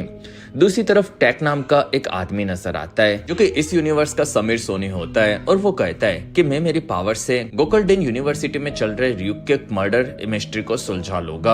और फिर वो आकर इंदिरा से मिलता है जिसमें इंदिरा कहती है कि मुझे पता है कि तुम्हें वॉग ने यहाँ पर इस केस के बारे में बात करने भेजा है और तुम्हारी चीजों को नोटिस करने की पावर्स काफी बेहतरीन है और मैंने नोटिस किया है कि तुम्हारे सब्जेक्ट हमेशा तकलीफों से गुजरते हैं। और तब वहां पर टैग कहता है कि तुम्हें पसीना आ रहा है और तुम काफी डर रही हो यानी कि यहाँ पर कोई गड़बड़ हो चुकी है और अभी भी गोल्डन बॉय क्यों मरा ये दुनिया जानना चाहती है और इसीलिए वॉग ने मुझे यहाँ पर भेजा है जिससे मैं किसी को भी फंसाकर इस चीज का इल्जाम उस पर डाल दूं। और तब इंदिरा कहती है कि तुम्हें टॉप 5 के हीरो से दूर रहना होगा बस। और तब टैक कहता है कि हाँ मैं इस बारे में सोचूंगा और मुझे सैम से बात करनी है। और तब इंदिरा कहती है कि वो काफी खतरनाक है। और तब टैग कहता है तो फिर मुझे गोल्डन बॉय की गर्लफ्रेंड और उसके खास दोस्तों की जानकारी चाहिए। दूसरी तरफ कैट के पास अब एंड्रे काफी नशे में आता है और एंड्रे कहता है कि मेरे पिता को सभी चीजें वुड्स के बारे में पता थी और वो असली हीरो नहीं है, असल में बचपन से ही वो मेरे आदर्श थे लेकिन आज मुझे पता चला है कि वो हीरो नहीं है। और वहां पर कैट उसे संभालती है। दूसरी तरफ टैक ने शी हल्क के हस्बैंड की मौत उनके सेक्स के दौरान हुई थी इस चीज से पर्दा खोल दिया होता है और ये एपिसोड रूफुस नाम का एक लड़का देखता है और वहां पर मैरी आकर उससे मिलती है और वो कहती है कि मैं मेरी एक दोस्त को ढूंढ रही हूँ और मुझे तुम्हारी साइकिक पावर्स के बारे में पता है। और तब रूफुस उसे कहता है कि मुझे बदले में कुछ देनी होगी और तब मैरी उसे देने से मना कर देती है और वहां रूफुस उससे कहता है कि मुझे एमा का सामान चाहिए, जिसमें मैरी उसे एमा की एक चीज देती है और उससे रूफुस उसे बताता है कि वो सेफ है और एक लड़के के साथ कहीं पर छुपी हुई है और ज्यादा जानने के लिए तुम्हें मेरे पास बैठना होगा। और मैरी के उसके पास में बैठते ही मैरी खुद को रूफुस के कमरे में पाती है और रूफुस अपने पेनिस मैरी को दिखाता है, जिसमें मैरी अपनी पावर से यानी कि खून उस पेनिस में घुमा घुमा कर उस पेनिस को फाड़ देती है। और वहां पर मैरी को बचाने के लिए जॉर्डन भी आता है, जिसमें वो दोनों वहां से निकलते हैं और जॉर्डन कहता है कि रूफुस काफी बुरा है और तुम्हें एमा को छोड़कर अपने करियर पर अब ध्यान देना चाहिए। और तब मैरी कहती है कि मेरी जिंदगी में मैं चीजें सिर्फ पावर के लिए नहीं जीती और मुझे मेरे दोस्तों की भी मदद करनी है, जिसमें मैं तुम्हारे जैसी बिल्कुल नहीं हूँ। और तब जॉर्डन कहता है कि यहाँ टैक आ गया है और वो काफी खतरनाक है और तब मैरी वहां से निकलती है। दूसरी तरफ टैक एंड्रे से बात करता है और वो उसे गोल्डन बॉय के बारे में सवाल पूछता है और कहता है कि तुम्हें गोल्डन बॉय की जगह पर नंबर 1 बनकर कैसा फील हो रहा है। और तब एंड्रे कहता है कि वो मेरा खास दोस्त था और वो काफी प्रेशर में था और शायद इसी वजह से उसने सुसाइड किया। और तब वहाँ टैक उसके डर को पता लगा लेता है और वो एंड्रे से पूछता है कि क्या तुम पहले से कैट के साथ सोते थे। और तब एंड्रे कहता है कि नहीं, ये लुक के मरने के बाद शुरू हुआ। और वहां पर टैक एंड्रे को पकड़ लेता है और तब एंड्रे उसे कहता है कि तुम काफी घटिया हो। और वो अपने पिता यानी कि पोलार्टी को भी कहता है कि मैं हमेशा से आपको भगवान समझता था लेकिन आप वो नहीं हो। और फिर वो वहां से निकल जाता है, जिसमें टैक कैट और जॉर्डन से भी बात करता है लेकिन वो उनसे कुछ भी नहीं उगलवा पाता। और अगर आप अभी तक इस वीडियो को एंजॉय कर रहे हो तो प्लीज इस वीडियो को लाइक, कमेंट और शेयर, साथ ही चैनल को सब्सक्राइब जरूर करें। दूसरी तरफ एमा नॉर्मल साइज में आती है और वो आकर सैम से बात करती है, जिसमें वो दोनों एक दूसरे की तारीफ करते, साथ में फ्लर्ट भी करते और उनकी नजदीकियां काफी ज्यादा होती है। जिसमें वहां से सैम खाना खाने के लिए आगे बढ़ता है और तब उसे अजीब आवाजें आती है। और फिर यूनिवर्सिटी में मैरी लेक्चर में आती है और वहां पर उसे इंदिरा मिलती है और वो उसे पूछती है कि एमा कहाँ पर है। और तब मैरी कहती है कि वो उसके बॉयफ्रेंड के साथ उसके घर पर गई है और तब वहां पर इंदिरा हाँ कहती है। और फिर इंदिरा सभी बच्चों को टैक से मिलवाती है, जिसमें टैक आगे बढ़ता है और वो कहता है कि मैं भी इसी क्लास में पढ़कर आगे बढ़ा था और आज मैं सबको इंटरोगेशन करना सिखाऊंगा। जिसमें वो मैरी को चुनकर आगे बिठाता है और वो उसे पूछता है कि तुमने गोल्डन बॉय को रोका था। और तब मैरी कहती है कि हाँ, मैंने और एंड्रे ने उसे रोका था। और तब टैक मैरी की स्टाइल की काफी तारीफ करता है और फिर वो मैरी को पूछता है कि उस दिन तुम ब्लिंक से मिलने क्यों गई थी। और तब मैरी कहती है कि मैं मेरा शेड्यूल जानने गई थी। और तब टैक उसके झूठ को महसूस कर लेता है और फिर वो ये चीज सभी को समझाता है और वो कहता है कि मैरी ब्लिंक को कभी नहीं मिलेगा क्योंकि उसकी पावर्स घटिया है और वो उसे सूप्स में भी ऐड नहीं करेगा, जिसमें वो मैरी को निकालने वाला था। और तब मैरी भड़क जाती है और कहती है कि हाँ, मैं ल्यूक से लड़ी भी नहीं थी, जिसमें जॉर्डन ने उसे रोका था। और तब वहाँ टैक खुद की तारीफ करते हुए कहता है कि ऐसे ही लोगों से सच निकाला जाता है। और तब मैरी वहाँ से नाराज होकर निकल जाती है। और फिर क्लास खत्म होने पर इंदिरा टैक को कहती है कि मैंने तुम्हें टॉप 5 से दूर रहने कहा था। और तब टैक कहता है कि मैं तो सिर्फ टाइम पास कर रहा था, जिसमें गोल्डन बॉय के मरने का इल्जाम मैं तुम पर लगाऊंगा, जिसमें टॉप 5 बच्चों से हमें काफी पैसे मिलते हैं। और इंदिरा, तुम्हारे पास तो कोई सुपर पावर भी नहीं है, जिसमें सैम के भागने के बारे में मैं तुम्हारे मुंह से ही पता लगा चुका था और इस चीज के बारे में वॉक को पता चला तो वो भी तुम्हें फंसाना चाहेंगे। और फिर टैक वहां से एक डोनट लेकर निकलता है और वो ऐसा क्यों कर रहा है ये आप मुझे कमेंट सेक्शन में ये पूरा वीडियो देखने के बाद जरूर बताना। दूसरी तरफ सैम को एक जगह पर पपेट शो नजर आता है और वो लोग सैम को कहते हैं कि वो लोग तुम्हें फिर से पकड़ लेंगे और तुम्हारे साथ इस बार एमा भी होगी, जिसमें वो लोग तुम दोनों को काफी तड़पाएंगे और इसलिए तुम्हें डॉक्टर एडी को ढूंढकर मार देना होगा। और तब सैम को भी ये चीज सही लगती है और वहां पर एमा आती है और तब सैम कहता है कि डॉक्टर एडी ने मुझे काफी तड़पाया है और फिर वो वहां से कूदकर भाग जाता है। दूसरी तरफ मैरी के पास जॉर्डन आकर भड़क जाता है और वो कहता है कि तुम्हें सबके सामने ये नहीं कहना चाहिए था। और तब मैरी कहती है कि वही चीज सच थी और तुम भी यही चाहते थे। और तब जॉर्डन कहता है कि तुम स्मार्ट हो और तुम्हारा इस चीज में कोई ना कोई फायदा जरूर होगा। और वहां पर मैरी कहती है कि सब लोग बुरे नहीं होते और तुम हमेशा से काफी बहादुर रहे हो। और वहीं पर मोमेंट बन जाता है जिसमें जॉर्डन लड़का बनकर मैरी को किस करता है और वो दोनों कपड़े निकालकर शुरू ही होने वाले होते कि वहीं पर एमा आती है और वो कहती है कि तुम्हारी मुझे मदद चाहिए। वहां पर मैरी उसके पास आती है और वो पूछती है कि क्या तुम ठीक हो। और तब एमा कहती है कि सैम डॉक्टर एडी को मारने गया है, जिसमें जॉर्डन कहता है कि वो ब्लिंक के पास काम करते थे और मैं उनका घर जानता हूँ। दूसरी तरफ यूनिवर्सिटी में एंड्रे अपने पिता पोलार्टी का स्टैचू अपनी पावर से तोड़ रहा होता है और वहां पर कैट आती है और तब एंड्रे कैट के पास टूटकर उसे गले लगाता है और कैट भी उसे संभालती है। और फिर जंगल में इंदिरा टेक से मिलती है और तब टेक कहता है कि अगर तुम यहाँ पर मेरा चूसोगे तो शायद मैं तुम्हें छोड़ दूंगा। और वहां पर इंदिरा कहती है कि तुम्हारे दिमाग में एक ट्यूमर है और उसी से तुम्हें पावर मिलती है। और तब टेक कहता है कि ऐसा कोई चीज नहीं है। और तब इंदिरा उसे उसके वीडियोस दिखाती है और टेक को अगर कोई भी गोल चीज नजर आती है तो वहीं पर उसका मूड बन जाता है और वो उस गोल चीज में घुसाने लगता है। और वहां पर इंदिरा कहती है कि अगर वॉग में मेरे बारे में किसी को कुछ भी पता चला तो तुम्हारा ये वीडियो इंस्टाग्राम पर लाइव चला जाएगा। और फिर वो वहां से निकल जाती है।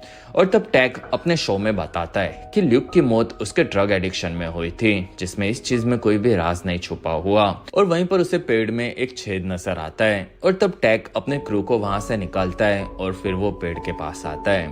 दूसरी तरफ एडी अपने घर पर आता है और तब वहां पर सैम उसके परिवार को पकड़े हुए नजर आता है। और तब एडी सैम को कहता है कि प्लीज इन्हें यहाँ से जाने दो, जिसमें सैम काफी भड़का हुआ होता है और वो वहां की चीजें तोड़ता है। और तब एडी वहां से उसके परिवार को निकाल लेता है। और वहीं पर एंड्रे सैम पर फ्रिज फेंकता है और फिर वो उसे शांत होने कहता है। और तब सैम कहता है कि तुमने और मैरी ने मुझे पहले पकड़वाया था। और तब मैरी कहती है कि हम तुम्हें तब जानते नहीं थे। और वहां पर एमा आगे बढ़कर सैम को शांत करवाने चाहती है, लेकिन वहां जॉर्डन कहता है कि सैम काफी अजीब है। और तब सैम वहां पर उसे मारने के लिए एंड्रे को दूर फेंक देता है। और तब एमी अपनी पावर से उसे रोकने जाती है, लेकिन सैम उसे भी गिरा देता है। और तब वहां पर जॉर्डन आगे बढ़कर सैम से लड़ता है। और जॉर्डन सिर्फ लड़का या लड़की बनने के साथ साथ सुपर स्ट्रेंथ की पावर भी रखता है, ये चीज हमें पता चलती है। और फिर जहाँ एक लैब में सभी डॉक्टर अपने ऊपर एक ड्रग्स का टेस्ट करने वाले होते हैं, तभी डॉक्टर गोडोल्किन कमरे के अंदर आता है, लेकिन उससे पहले ही सारे डॉक्टर्स अपने शरीर में कंपाउंड वी का शुरुआती प्रोटोटाइप इंजेक्ट कर लेते हैं। इसके बाद भयानक साइड इफेक्ट्स होने लगते हैं और सभी साइंटिस्ट की बेरहमी से मौत हो जाती है। लैब में भी आग लग जाती है। डॉक्टर गोडोल्किन अलार्म बजाने जाता है, लेकिन वो भी बेहोश हो जाता है। इसके बाद कहानी प्रेजेंट में आती है। ये वो समय है जब विक्टोरिया न्यूमैन की मौत हो चुकी है और इसका इल्जाम स्टारलाइट जैसे लोगों पर लगाया जा रहा था, जो अभी फरार हैं। इसके बाद सभी सुपर हीरोज की जिम्मेदारी होमलैंडर को सौंप दी जाती है। इसी वजह से एक एड के जरिए सभी सुपर हीरोज को गोडोल्किन यूनिवर्सिटी आने के लिए कहा जाता है, जहां उनके पावर्स को सही तरीके से इस्तेमाल करना सिखाया जाएगा। इस यूनिवर्सिटी के नए प्रिंसिपल का नाम होता है साइफर। इधर एक अंधेरे कमरे में जॉर्डन बंद होती है। कुछ सोल्जर्स जबरदस्ती उसे एक वैन में बंद कर देते हैं जो एल्मायरा जेल जाने वाली होती है। वैन के अंदर जॉर्डन को एमा मिलती है, जो बहुत डरी हुई थी और सोचती है कि शायद अब वो लोग जिंदा नहीं बचेंगे। अगली सुबह जब उनकी नींद खुलती है तो केट उनका स्वागत करती है और कहती है घबराने की जरूरत नहीं है, उसने सबको निकलवा लिया है। फिर वो पूछती है आंड्रे कहाँ है। इस पर जॉर्डन और एमा दोनों केट पर बहुत गुस्सा हो जाते और पूछते हैं तुम्हें सच में नहीं पता क्या तुम हमारा दिमाग नहीं पढ़ सकती। केट जॉर्डन का दिमाग पढ़ती है और उसे पता चलता है कि आंड्रे मर चुका है। केट रोने लगती है तो जॉर्डन उसे कहती है ये नाटक करना बंद करो। तभी वहाँ स्टेसी नाम की एक औरत आती है और उन सबको मीडिया से बात करने के लिए ले जाने वाली होती है। एमा देखती है कि उस औरत के पीछे से कुछ निकला हुआ है तो स्टेसी उसे सावधान करती है। औरत कहती है उस चीज से थोड़ा बचकर रहना, अगर तुम पर हमला हो गया ना तो तुम्हारी हालत बहुत खराब हो जाएगी। इसके बाद जॉर्डन और एमा को अच्छे से तैयार करके पब्लिक के सामने लाया जाता है, जहां उनके मम्मी पापा भी इंतजार कर रहे थे। यूनिवर्सिटी की तरफ से सबको एक स्क्रिप्ट दी जाती है जिसमें लिखा होता है कि द वुड्स के अंदर जो कुछ भी हो रहा था उसके पीछे इंदिरा शेट्टी थी। रिपोर्टर्स पूछने लगते हैं कि आंड्रे और मरी कहाँ है, लेकिन वो सवाल सवाल का जवाब उन्हें नहीं देना पड़ता। अंदर आकर जॉर्डन केट से पूछती है मैरी कहाँ है। केट कहती है कि उसे भी सच में नहीं पता, लेकिन कोई भी केट पर भरोसा नहीं करता। गुस्से में जॉर्डन केट को मुक्का मार देती है। एक ओरिएंटेशन के दौरान साइफर खुद को स्टूडेंट्स के सामने इंट्रोड्यूस करता है और बताता है कि वो उनका नया प्रिंसिपल है। वो स्टूडेंट्स को भड़काने लगता है और कहता है कि अब इंसानों पर भरोसा नहीं किया जा सकता। वो स्टारलाइट के बारे में बुरा भला कहता है और स्टूडेंट्स को द वुड्स का सच सामने लाने के लिए थैंक यू कहता है। तभी जॉर्डन को कुछ याद आने लगता है। उसे लगता है उसने साइफर को पहले भी कहीं देखा है। बाद में वो बात एमा को बताती है और कहती है साइफर किसी डॉक्टर जैसा लग रहा था, लेकिन अभी तक पता नहीं वो असल में है कौन। एमा कहती है कि उसने भी रिसर्च की है और पता चला है कि पिछले कुछ महीनों से साइफर वॉर्ड के मेक्सिको सिटी ऑफिस में था। दोनों को लगने लगता है कि शायद साइफर ने ही उन्हें एल्मायरा से निकलवाया है और हो सकता है इसके पीछे उसका कोई अपना मकसद हो। फिर वो सोचते हैं कि आंड्रे के पिता को बताना होगा कि आंड्रे मर चुका है, लेकिन जॉर्डन कहती है इस सब से फायदा क्या होगा। केट साइफर से मिलने आती है और उसे आंड्रे के बारे में पूछती है कि उसने उसकी मौत की सच्चाई क्यों नहीं बताई और वो मरा कैसे। साइफर कुछ भी साफ साफ नहीं बताता। तब केट अपनी पावर इस्तेमाल करके उसे छूने वाली होती है ताकि सच जान सके, लेकिन साइफर उसका हाथ पकड़ लेता है और उसे ग्राइंडर में डालने की धमकी देता है। केट बुरी तरह घबरा जाती और माफी मांगती है। कहती है कि वो आगे से ऐसा कभी नहीं करेगी। दूसरी तरफ मर्री को दिखाया जाता है जो अब सबसे छुप कर रह रही थी। वो एक कन्वीनियंस स्टोर में आती है और अपने लिए कुछ चॉकलेट्स खरीदती है, लेकिन उसके पास पैसे थोड़े कम पड़ जाते हैं तो एक लड़का मर्री के बदले पैसे दे देता है। मर्री उसे थैंक यू बोलकर चली जाती है। फिलहाल वो एक मोटेल में रुकी हुई होती है। वो कई जगह फोन करती है और अपनी खोई हुई बहन एनाबेथ को ढूंढती है, लेकिन कहीं से कोई खबर नहीं मिलती। न्यूज से उसे पता चलता है कि जॉर्डन और एमा को बेगुनाह बताया गया है और उन्हें दोबारा गोडोल्किन यूनिवर्सिटी में मौका मिल गया है। ये देखकर मैरी भी हैरान हो जाती है। अगली सुबह वो बाहर कुछ लड़कों को स्टारलाइट के सपोर्ट में आवाज उठाते हुए देखते हैं और उसमें वही वो लड़का था जिसने कल रात मर्री की मदद की थी। लेकिन वहां पर कुछ और लड़कों के ग्रुप्स आ जाते हैं और वो सभी लोग स्टारलाइट को आतंकवादी समझते हैं। मर्री उस लड़के से कहती है यहाँ से निकल जाओ वरना पछताओगे। तभी एक लड़का मर्री को मुक्का मार देता है और पूरा ग्रुप उसे घेर लेता है। मुंह से खून निकलते ही मर्री अपनी पावर को हथियार की तरह इस्तेमाल करती है और पूरे ग्रुप को बुरी तरह घायल कर देती है। फिर वो स्टारलाइटर से कहती है जो कुछ भी देखा उसे भूल जाओ। इधर एमा आंड्रे के पिता पोलारिटी से मिलने जाती है। पोलारिटी अब दिन भर शराब पीता रहता है। वो एमा पर चिल्लाते हुए कहता है यहाँ से चली जाओ। एमा उसे बताती है कि साइफर एल्मायरा में था और अब यूनिवर्सिटी में किसी मकसद से आया है। पोलारिटी खुद को दोष देने लगता है और कहता है उसी के वजह से उसके बेटे की मौत हुई।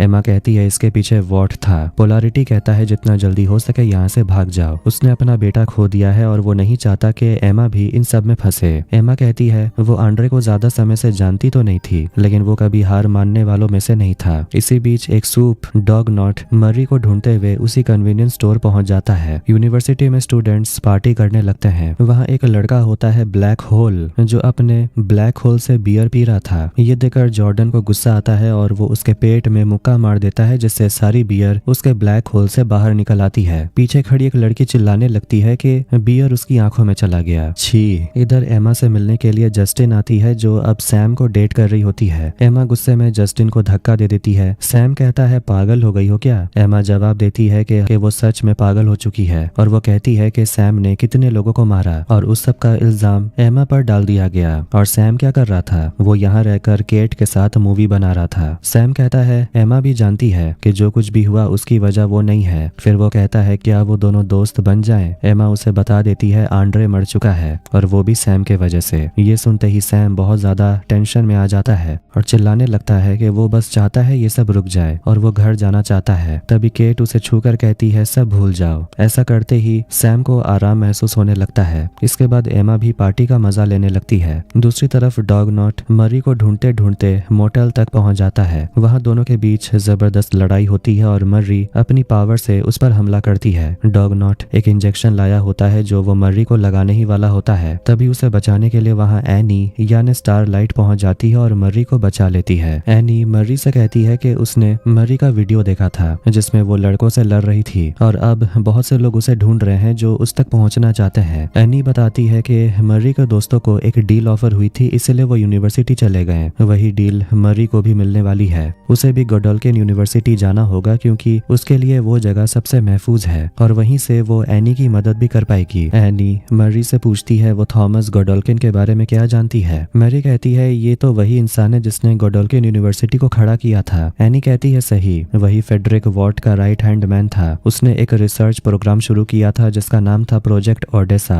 और ये स्कूल उसी प्रोग्राम का हिस्सा था। अब शायद वॉट इस प्रोग्राम को दोबारा शुरू करने वाला है और उसे रोकने के लिए उन्हें मर्री की जरूरत है। मर्री कहती है कि वो दोबारा इन सब चीजों में नहीं पड़ना चाहती, वो सिर्फ अपनी बहन को ढूंढना चाहती है। एनी उसे याद दिलाती है कि वो उन लड़कों से इसलिए लड़ी थी क्योंकि उसके अंदर एक सच्चाई है। एनी कहती है कि मर्री को कभी न कभी ये जंग लड़नी तो पड़ेगी क्योंकि ये जंग शुरू हो चुकी है। इधर एमा वो लड़ाई वाला वीडियो देख लेती है और उसे समझ आता है कि इसके पीछे जरूर उसकी दोस्त मर्री है। वो तुरंत ये बात जॉर्डन को बताती है। एमा मर्री को ढूंढना चाहती है लेकिन जॉर्डन कहती है मर्री अपनी मर्जी से भागी थी और वो उनके लिए वापस भी तो नहीं आई थी। एमा जवाब देती है कि अगर जॉर्डन नहीं जाएगी तो वो अकेले जाएगी। वो कहती है कि आंड्रे पहला इंसान था जिसने उस पर भरोसा किया था और आंड्रे के लिए ही सही वो मर्री को ढूंढ कर रहेगी। आखिर में जॉर्डन भी उसके साथ जाने को तैयार हो जाती है। केट ये सारी बातें सुन लेती है। उधर पोलैरिटी बहुत ध्यान से साइफर की फोटो देखने लगता है। एमा और जॉर्डन उसी कन्वीनियंस स्टोर के पास आते हैं और बाहर मर्री को देख लेते हैं। दोनों मर्री के आमने सामने आते हैं। मर्री कहती है कि उसे यहाँ से निकलना होगा। जॉर्डन चिढ़कर कहती है हाँ हमेशा की तरह तुम भाग जाती हो। मर्री कहती है कि उन लोगों ने डील मान ली और वो सभी लोग अलमायरा से कैसे निकले। जॉर्डन उसे बता देती है आंड्रे मर चुका था। ये सुनकर मर्री हैरान हो जाती और पूछती है ये कैसे हुआ। जॉर्डन बताती है आंड्रे को लगा था कि वो भी मर्री की तरह वहां से भाग सकते हैं, इसलिए उसने कुछ पुराने मेटल पाइप्स ढूंढे थे। उन्हीं की मदद से वो निकलने वाले थे लेकिन आखिरकार वो पकड़े गए। आंड्रे ने लड़ाई की और अंत में उसकी मौत हो गई। तभी केट अचानक वहां आ जाती है जिसे देखकर तीनों गुस्से में आ जाते हैं। केट मर्री से कहती है उसे यूनिवर्सिटी चलना होगा क्योंकि यकीन मानो वहां वो सब ज्यादा महफूज हैं। केट उसका दिमाग पढ़ती है और पूछती है कि क्या वो स्टारलाइट से मिली थी और ये ओडेसा क्या है। फिर वो धमकी देती है कि अगर मर्री ने ये सब जाकर वॉट को बता नहीं दिया तो वो उसे छोड़ेंगे नहीं, उसे मार डालेंगे। जैसे ही केट आगे बढ़ने वाली होती है जॉर्डन अचानक उस पर हमला कर देती है जिससे केट बुरी तरह घायल हो जाती है। उसका सिर फट चुका था। मर्री उसे ठीक करने वाली होती है लेकिन एमा मना कर देती है। तीनों वहां से भाग जाते हैं और केट वहीं पड़े रहती है। आखिर में मर्री यूनिवर्सिटी वापस लौट आती है और एक वीडियो बनाती है कि वो वापस आकर बहुत खुश है, लेकिन वीडियो के बीच में ही वो लड़खड़ाने लगती है। एमा बोलती है तुम अच्छा ही तो कर रही थी। मर्री चिल्लाने लगती है कि उसका यहाँ दम घुटता है। एमा उसे समझाती है कि वो यहाँ ज्यादा महफूज है क्योंकि बाहर रही तो कोई भी उसे मार सकता है। जॉर्डन अब भी गुस्से में होता है कि मर्री उन्हें छोड़कर भाग गई थी। एमा मर्री को भरोसा दिलाती है कि अब जो भी करना है यहीं से करना है, यहीं से लड़ना है, इसलिए खुद को तैयार करो। इसके बाद मर्री दोबारा वीडियो बनाती है। अगले दिन मर्री साइफर से मिलने जाती है। मर्री उसे फिर से यहाँ बुलाने के लिए थैंक यू बोलती है। साइफर कहता है उसे पता था कि मर्री ने उसे एल्मायरा में भी देखा है और उसे ये भी पता है कि मर्री आंड्रे की मौत के लिए खुद को दोष दे रही है। साइफर कहता है कि वैसे भी समझ नहीं आता कि आंड्रे भागने की कोशिश कर क्यों रहा था जबकि उसकी बीमारी तो बहुत ज्यादा बढ़ चुकी थी, वो कमजोर था। मर्री हैरान होकर पूछती है कौन सी बीमारी। साइफर बताता है कि आंड्रे को अपने पिता वाली बीमारी है, अगर वो अपनी पावर ज्यादा इस्तेमाल करता तो उसकी जान भी जा सकती थी। साइफर उसे आंड्रे के मेडिकल रिपोर्ट्स भी दिखाता है। जाने से पहले साइफर कहता है कि मर्री अपने दोस्तों को थोड़ा सेफ रखे। वो बताता है कल रात केट पर हमला हुआ था, वो बच गई है और हॉस्पिटल में है। ये सुनकर मर्री घबरा जाती है। इधर सैम को फायर क्रैकर वाले न्यूज शो से पता चलता है कि केट पर हमला हुआ। तीनों दोस्त घबरा जाते हैं कि अगर केट होश में आ गई तो क्या होगा, वो सबको बता देगी कि उस पर हमला उन्होंने ही किया था। एमा कहती है क्यों ना हॉस्पिटल जाकर उसे खत्म कर दिया जाए। फिर एमा कहती है कि उन्हें ओडेसा के बारे में पता करना चाहिए कि आखिर वो है क्या। दोनों की पागलों जैसी बातें सुनकर जॉर्डन वहां से चला जाता है। उधर केट को हॉस्पिटल में बहुत ही गंभीर हालत में दिखाया जाता है। उसका अभी एक हाथ नहीं होता। सैम केट से मिलने के लिए आता है और नर्स से पूछता है कि ये किसका काम हो सकता है। नर्स बताती है ये तो उन्हें भी नहीं पता। केट उन्हें ह्यू हॉकिंस में मिली थी। केट नर्सेस के जरिए सैम से बात करती और कहती है उन लोगों ने उसे मरने के लिए छोड़ दिया था और वो सैम को जाने को बोलती है। इसके बाद वही नर्स दूसरे को मार देती है। आखिर में पोलैरिटी साइफर से मिलने आता और कहता है वो दोबारा इस यूनिवर्सिटी में काम करना चाहता है। साइफर उसे उसके ऑफिस की चाबी देता है और चला जाता है। इधर एडवांस इन्फ्लुएंसर वाली क्लास में एमा भी बैठी होती है। वहाँ उसकी मुलाकात एक लड़के से होती है। उनकी टीचर सबको बताती है कि 10 मिलियन फॉलोवर्स पूरा करने के लिए क्या क्या करना पड़ता है। वो सबको एक टास्क देती है एक वीडियो बनाने का जिसमें स्टूडेंट्स को केट पर हुए हमले के बारे में बात करनी होती है। एमा को क्लास क्लास में बिल्कुल भी इंटरेस्ट नहीं होता, लेकिन टीचर कहती है कि वो यहाँ इसलिए नहीं है क्योंकि उसके 5 मिलियन फॉलोअर्स हैं, बल्कि इसीलिए है क्योंकि प्रिंसिपल चाहते हैं तो उसे क्लास अटेंड करना तो होगा। मरी भी ना चाहते हुए चेहरे पर मुस्कान लिए केट के बारे में वीडियो बना रही होती है। बाद में वो अपने कमरे में आती और देखती है कि जॉर्डन आंड्रे की मेडिकल रिपोर्ट्स पढ़ रही है। जॉर्डन कहती है ये मेडिकल रिपोर्ट्स नकली हैं, अगर आंड्रे को कोई बीमारी होती तो वो उन्हें जरूर बताता। मरी कहती है रिपोर्ट्स असली हैं। जॉर्डन चिल्लाने लगती है कि उसे पहले क्यों नहीं बताया गया। मरी उस पर चिल्लाती है चिल्लाना बंद करो, क्योंकि इस तरह कोसने से भी कुछ नहीं होगा। तभी वहाँ स्टेसी आती है और कहती है दोनों को हीरो ऑप्टिमाइजेशन सेमिनार अटेंड करना होगा, और वो ये कहते कहते शहद वाली उल्टी भी कर देती है। उधर सेमिनार में कुछ और स्टूडेंट्स भी होते हैं और साइफर उन सबको वेलकम करता है। मरी पूछती है उन सबको चुनने की कोई खास वजह है क्या। साइफर कहता है तुम बताओ, तुम स्पेशल क्यों हो। मरी कहती है क्योंकि मैं खून को कंट्रोल कर सकती हूँ। साइफर पूछता है ब्लड का कौन सा हिस्सा, प्लेटलेट्स, हेमोग्लोबिन। मरी कहती है इतना तो मुझे नहीं पता। साइफर बाकियों से पूछता है क्या वो लोग ठीक से जानते हैं कि उनकी पावर किस तरह काम करती है। जॉर्डन पूछती है पावर कैसे काम करती है, ये जानकर हमें क्या मिलेगा। साइफर कहता है इससे उनकी रैंकिंग्स बेहतर हो जाएंगी। साइफर बताता है कि आज का टास्क पीछे लगे उस रेड बटन को दबाना है, लेकिन ये इतना आसान नहीं होगा। ये कहकर वो वहाँ से चला जाता है। तभी एक खतरनाक आदमी विक्टर वहाँ पर आता है और अपने हथौड़े से सब पर हमला करने लगता है। विक्टर बार बार मरी के ही पीछे जा रहा था, इसलिए जॉर्डन को उसे बचाना पड़ता है। आखिर में विक्टर जॉर्डन को बुरी तरह घायल कर देता है। ये देखकर मरी गुस्से में आ जाती है और विक्टर का दिल दबाने लगती है, जिससे कि विक्टर की हालत खराब होने लगती है। ये देखकर जॉर्डन बटन दबा देती है और टास्क पूरा हो जाता है। साइफर वापस अंदर आता और कहता है अगले हफ्ते मिलेंगे। जॉर्डन चिल्लाकर पूछती है कि आखिर तुम करना क्या चाहते हो। साइफर कहता है वो उनकी पावर को एकदम हाई पोटेंशियल तक लेकर जाना चाहता है। दूसरी तरफ रूफस एक लड़की पर चिल्ला रहा होता है क्योंकि उसकी दुकान पर स्टारलाइट का पोस्टर लगा हुआ था। ये सब देखकर एमा वहां आकर रूफस की बेइज्जती करने लगती है। इसके बाद वो एक दवाई लेती है। तभी वहां पोलैरिटी आता है। अब उसे समझ आ जाता है कि घर पर बैठकर शराब पीने से कुछ नहीं होगा। एमा ये सब देखकर रोने लगती है और पोलैरिटी को गले लगाती है। एमा बताती है उसने साइफर को पहले एल्मायरा में देखा था। उसकी पावर क्या है ये कोई नहीं जानता,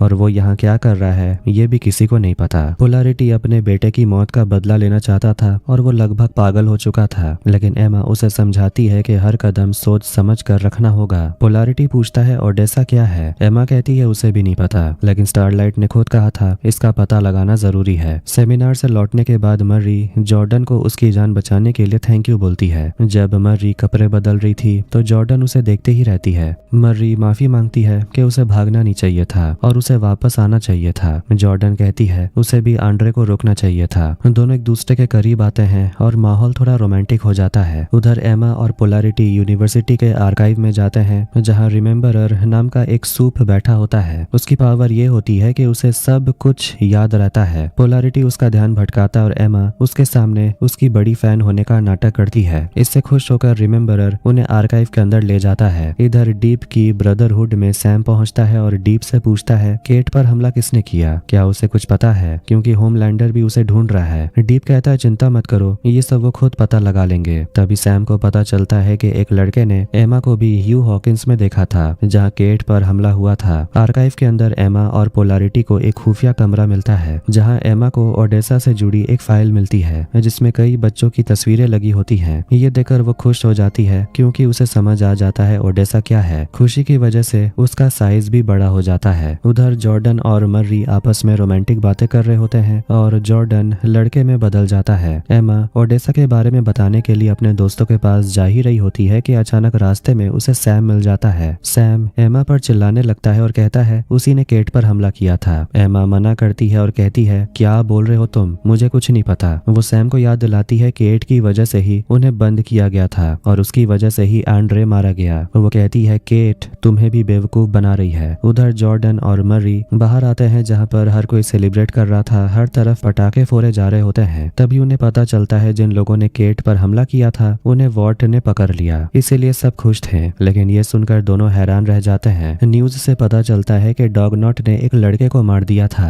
क्योंकि उसे लगा कि उसी ने केट पर हमला किया था, पर मर्री उस लड़के को पहचान लेती है। इसी बीच एमा वहाँ फाइल लेकर पहुंचती है और कहती है उसे पता चल गया है ओडेसा क्या है। तभी अचानक हॉस्पिटल में केट होश में आती है और सामने नर्स को मरा हुआ देखती है। साइफर वहाँ आता है और पूछता है अरे ये तुमने क्या कर दिया। इसके बाद हम फिर से उसी डरी सहमी बेचारी सी लड़की को देखते हैं जो असल में ह्यूमन है। उसके अंदर कोई पावर नहीं है। वो गोडोल्किन यूनिवर्सिटी के कैफेटेरिया में काम करती है। कोई उसकी दुकान पर स्टारलाइट वाला पोस्टर लगा देता है जिससे सुपर हीरोज चिढ़ जाते हैं और उसे धमकाने लगते हैं, लेकिन ये साफ नहीं होता कि आखिर उसे परेशान कौन कर रहा है। यहाँ पता चलता है कि प्रोजेक्ट ओडेसा में 25 बच्चों पर एक्सपेरिमेंट हुआ था और उनमें से एक मर्री थी, लेकिन मर्री कहती है कि उसे तो अपनी पावर टीनेज में मिली थी, तो वो इस प्रोजेक्ट में कैसे हो सकती है। पोलारिटी कहता है जो भी हो, उन 25 बच्चों में सिर्फ वही जिंदा बची है। स्टारलाइट ने कहा था कि ओडेसा एक हथियार है, मतलब मर्री एक हथियार है। मर्री ये सब मानने से इनकार कर देती है। किसी को कुछ समझ नहीं आ रहा था। मर्री कहती है इसका जवाब पैम दे सकती है, जो कि उसकी माँ की दोस्त है। जैसे ही जॉर्डन और मर्री बाहर आते हैं, पोलारिटी एमा से बात करता है। वो कहता है आर्काइव में जो भी हुआ। एमा कहती है आपको टेंशन लेने की जरूरत नहीं, मुझे पता है आपने सब कुछ देख लिया। पोलारिटी कहता है अरे वो नहीं, तुम बड़ी हो गई थी, तुम्हें कैसा लगा। एमा कहती है उसने 3 डस्टबिन उल्टी की थी, लेकिन अब वो खुद को संभालने की कोशिश कर रही है। उधर बाहर मर्री बताती है कि वो पहले भी पैम आंटी से मिलने गई थी, लेकिन पैम ने उससे बात नहीं की। उन्होंने मर्री की बहन एनाबेथ को अडॉप्ट करने की कोशिश भी की, लेकिन वो गोद नहीं ले पाए। कुल मिलाकर मर्री और पैम के बीच बिल्कुल भी नहीं बनती। इसके बाद मर्री पैम को मैसेज कर देती है कि वो उससे मिलना चाहती है। आखिर में केट यूनिवर्सिटी वापस आ जाती है, लेकिन अब उसे किसी की भी अंदर की आवाज सुनाई नहीं देती, मतलब उसकी पावर खत्म। स्टेसी बताती है कि आज थॉमस गोडोल्किन डे है और स्कूल में पार्टी होने वाली है। तभी वहाँ जॉर्डन, मर्री और एमा आते हैं और तीनों गुस्से में केट को देखते रहते हैं। इसके बाद सभी लोग हीरो ऑप्टिमाइजेशन क्लास में जाते हैं, जहाँ अपनी पावर को सही से पहचानने के लिए उन्हें ट्रेनिंग दी जाती है। मर्री अपने पावर से एक लड़के को हरा देती है। साइफर वहाँ स्टूडेंट्स को भड़काने लगता है। वो कहता है कि केट पर एक स्टार लाइटर ने हमला किया था। 1 करोड़ इंसानों पर एक सूप है, और अगर ऐसा हुआ कि सारे इंसान मिलकर सूप के खिलाफ एक जंग छेड़ दें, तब तो हम सब खत्म हो जाएंगे। क्लास खत्म हो जाती है। केट देखती है कि साइफर मर्री पर कुछ ज्यादा ही ध्यान देता है, जिससे उसे काफी जलन और गुस्सा आता है। इधर सैम अंदर से बहुत ज्यादा परेशान होता है। जस्टिन उसे समझाने की कोशिश करती है कि वो खुद को संभाले, लेकिन सैम फिर भी भ्रम देखने लगता है। जस्टिन उसे ब्रेकअप करके चली जाती है। जॉर्डन मर्री को समझा रहा होता है कि शायद वही चोजन वन है, इसलिए साइफर उसे उसकी फुल पोटेंशियल दिखाना चाहता है। फिर दोनों कल रात के बारे में बात करते हैं। मर्री बताती है कि कल रात के सेक्स से पहले वो वर्जिन थी। जॉर्डन मजाक में कहता है तो फिर जिसके साथ फर्स्ट सेक्स करते हैं उसे आई लव यू नहीं कहते। तभी वहाँ जॉर्डन के पोस्टर्स दिखाई देते हैं जो स्टेसी लगा रही होती है। वो बताती है कि जॉर्डन रैंकिंग में नंबर 1 है और उसे साथ लेकर चली जाती है। उसी वक्त मर्री को पैम का मैसेज आता है जिसमें वो मिलने के लिए मान जाती है। केट साइफर से मिलने जाती है और उसे कहती है कि वो वॉर्ड को बता देगी कि मर्री, जॉर्डन और एमा ने उस पर हमला किया था, ना कि स्टार लाइटर्स ने। साइफर कहता है कि अगर केट ऐसा करेगी तो उसे होमलैंडर को भी सब कुछ बताना पड़ेगा और फिर केट की सच्चाई सामने आ जाएगी कि वो अब एक इंसान बन चुकी है। साइफर उसे समझाता है कि तुम्हें अपने पुराने दोस्तों से दोस्ती करनी पड़ेगी, क्योंकि उनके बिना तुम कुछ भी नहीं। वो उसे पावर्स वापस पाने के बारे में सोचने को बोलता है। केट को वहाँ एक लॉकर दिखता है, लेकिन साइफर उसे वहाँ से जाने को बोल देता है। उधर स्टेसी जॉर्डन को एक शानदार कार गिफ्ट करती है। जॉर्डन अब काफी ज्यादा पॉपुलर हो चुका था। एक लड़का उसे लड़की बनने को बोलता है, लेकिन जॉर्डन उसे भगा देता है। स्टेसी उसे पढ़ने के लिए एक स्क्रिप्ट देती और कहती है जैसा लिखा है वैसा ही बोलना। जॉर्डन कहता है इसमें लिखा है कि मैं एक ट्रांसजेंडर हूँ, लेकिन मैं तो एक बाई जेंडर हूँ। स्टेसी उसे धमकाते हुए कहती है कि शायद उसे अलमायरा की बहुत याद आ रही है। वो कहती है चुपचाप स्क्रिप्ट रट लो और जो भी तुम्हें लड़की बनने को बोले वैसा ही बनो।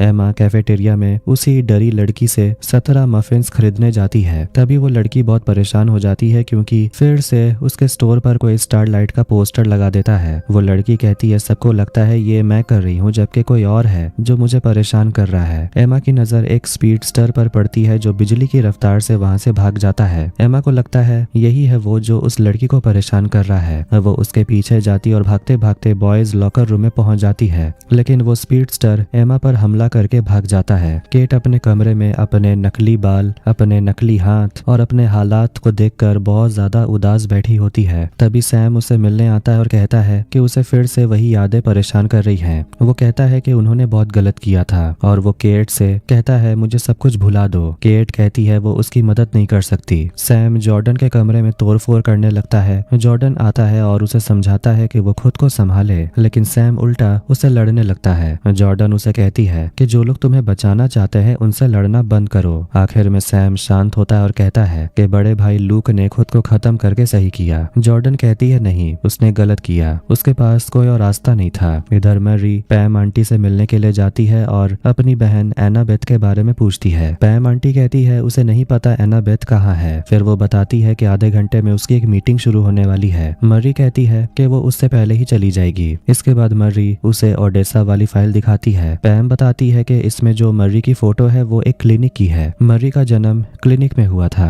उसके मॉम डैड कई सालों से ट्राई कर रहे थे लेकिन IVF बहुत ज्यादा एक्सपेंसिव था। वॉट ने उसके मॉम डैड को ये मौका दिया था। मर्री पूछती है तो फिर एनाबेथ का जन्म कैसे हुआ? पैम कहती है वो तो एक चमत्कार था। एनाबेथ के समय तुम्हारी मॉम सच में प्रेग्नेंट हो गई थी। पैम मर्री को कुछ और फोटोज दिखाती है जिनमें वो साइफर को देखती है जिसने मर्री को पकड़ा हुआ था। पैम बताती है ये डॉक्टर गोल्ड है जिसने ही डिलीवरी कराई थी। एमा क्लास में हार्पर को पकड़ लेती है क्योंकि उसे समझ आ जाता है कि कैफेटेरिया वाली लड़की को परेशान करने वाली वही है। दरअसल हार्पर एक स्टारलाइट सपोर्टर होती है। ये सुनकर वो एमा से कहती है इस बारे में किसी को मत बताना। हार्पर ये भी बताती है कि वो 1 मिनट के लिए किसी के भी सुपर पावर को कॉपी कर सकती है। इस वजह से वो बिजली की तरह दौड़ पा रही थी और एमा पर हमला भी किया था। इसके बाद वो एमा की भी पावर को इस्तेमाल करके दिखाती है। इधर मर्री जाने से पहले बाथरूम जाने वाली होती है। फिर वो मुड़कर कहती है उसे लगा कि उसके मॉम डैड ने पैसों के लिए उस पर कंपाउंड भी इंजेक्ट किया था। पैम कहती है तुम्हारे मॉम डैड को बस एक बच्चा चाहिए था और तुम उनके लिए एक वरदान थी। वॉशरूम से निकलकर मर्री एक कमरे में जाती है जहां उसे एक बर्थडे कार्ड मिलता है जिस पर एनाबेथ का नाम लिखा होता है। ये देखकर वो आंटी से पूछती है उसकी बहन कहाँ है और क्या वो यहीं रहती है। आंटी कहती है एनाबेथ उसके साथ नहीं रहती और वो कुछ नहीं बता सकती।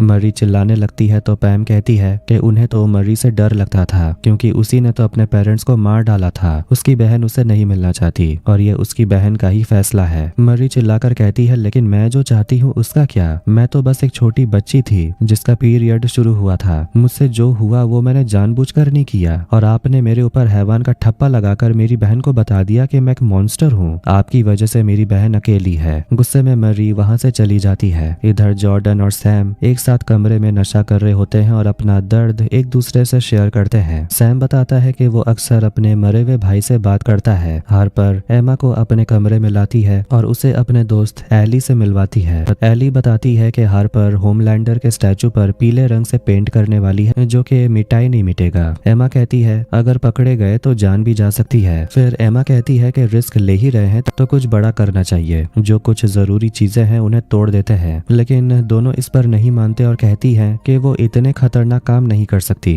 एमा उन्हें बताती है कि उसे भी पहले ऐसा ही लगता था कि वो कुछ बड़ा नहीं कर सकती लेकिन एक दोस्त था जिसने उस पर भरोसा किया। उसी के वजह से उसे खुद पर भरोसा होने लगा, इसलिए वो दोनों भी चाहे तो ये बड़ा काम कर सकती है। इसके बाद यूनिवर्सिटी में थॉमस गोडोल्किन डे सेलिब्रेट किया जा रहा होता है। साइफर स्टेज पर आकर स्पीच देने लगता है। जॉर्डन मरी से मिलता है और उससे अपने प्यार का इजहार करता है। मैरी उसे किस कर लेती है। इसके बाद स्टेज पर नंबर 1 रैंक के लिए जॉर्डन को बुलाया जाता है और उसे जो स्पीच दी गई थी वही पढ़ता है। वो खुद को ट्रांस कह देता है जैसा कि स्पीच में लिखा होता है, जो उसे बिल्कुल पसंद नहीं आता। इसके बाद वो लड़की में बदलता है और फिर सच्चाई बताने लगता है। वो कहता है आंड्रे मर चुका है, उसकी पावर्स ने ही उसे खा लिया। लेकिन वॉट नहीं चाहता कि ये सच्चाई बाहर आए। आंड्रे ने उन्हें बचाने के लिए अपनी जान दे दी थी। केट पर स्टारलाइट सपोर्टर्स ने हमला नहीं किया था, इसीलिए वो लोग बेगुनाह हैं। किसी और की सजा उन्हें देकर वॉट ने उन सपोर्टर्स को मार डाला। मरी उसे सच्चाई बताने से मना करती है लेकिन जॉर्डन कह देती है केट पर हमला उसी ने किया था।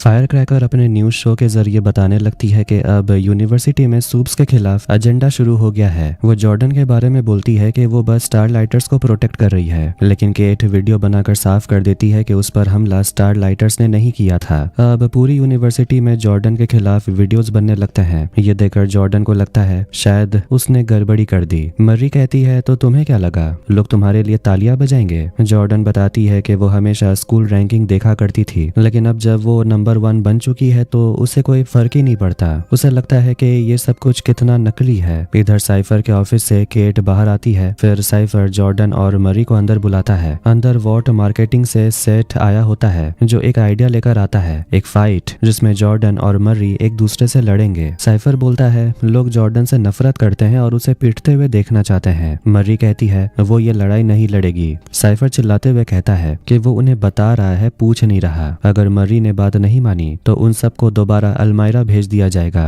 जॉर्डन वादा करने को बोलती है कि अगर वो लड़ेगी तो किसी को भी अल्मायरा नहीं भेजा जाएगा। मर्री कहती है कि वो जॉर्डन को हरा नहीं सकती, लेकिन साइफर को मर्री पर पूरा भरोसा होता है। दोनों वापस आकर ये सब एमा को बताते हैं, जिससे कि वो भी परेशान हो जाती है। वो कहती है जब भी वो कुछ करना चाहते हैं साइफर अल्मायरा की धमकी दे देता है। मर्री कहती है कि केट के मदद से उन्हें पता लगाना होगा कि साइफर के दिमाग में चल क्या रहा है और वो उनसे चाहता क्या है। कोई भी साइफर के बारे में कुछ नहीं जानता, लेकिन जॉर्डन और एमा को केट पर भरोसा नहीं होता। उन्हें लगता है कि वो फिर से उन्हें धोखा दे सकती है। कोई और ऑप्शन ना होने पर वो सब केट से मिलने जाते हैं। वो उससे कहते हैं कि उन्हें पता है कि वो भी साइफर से नफरत करती है। उनके पास एक प्लान है और अगर उसे पसंद ना आए तो वो उनसे बात ना करे। इधर एमा हार्पर और एली के साथ नशा कर रही होती है और वो फाइट रोकने के बारे में सोच रहे होते हैं। एमा एली से पूछती है कि उसकी पावर क्या है। एली बताती है कि वो अपने बालों से कुछ भी कंट्रोल कर सकती है, लेकिन सिर के बालों से नहीं। एमा नीचे देखती है और कहती है ये तो धांसू है। तभी वहाँ एली का भाई ग्रेग आता है। एमा पहचान लेती है ये तो वही लड़का है जो उस क्लास में था।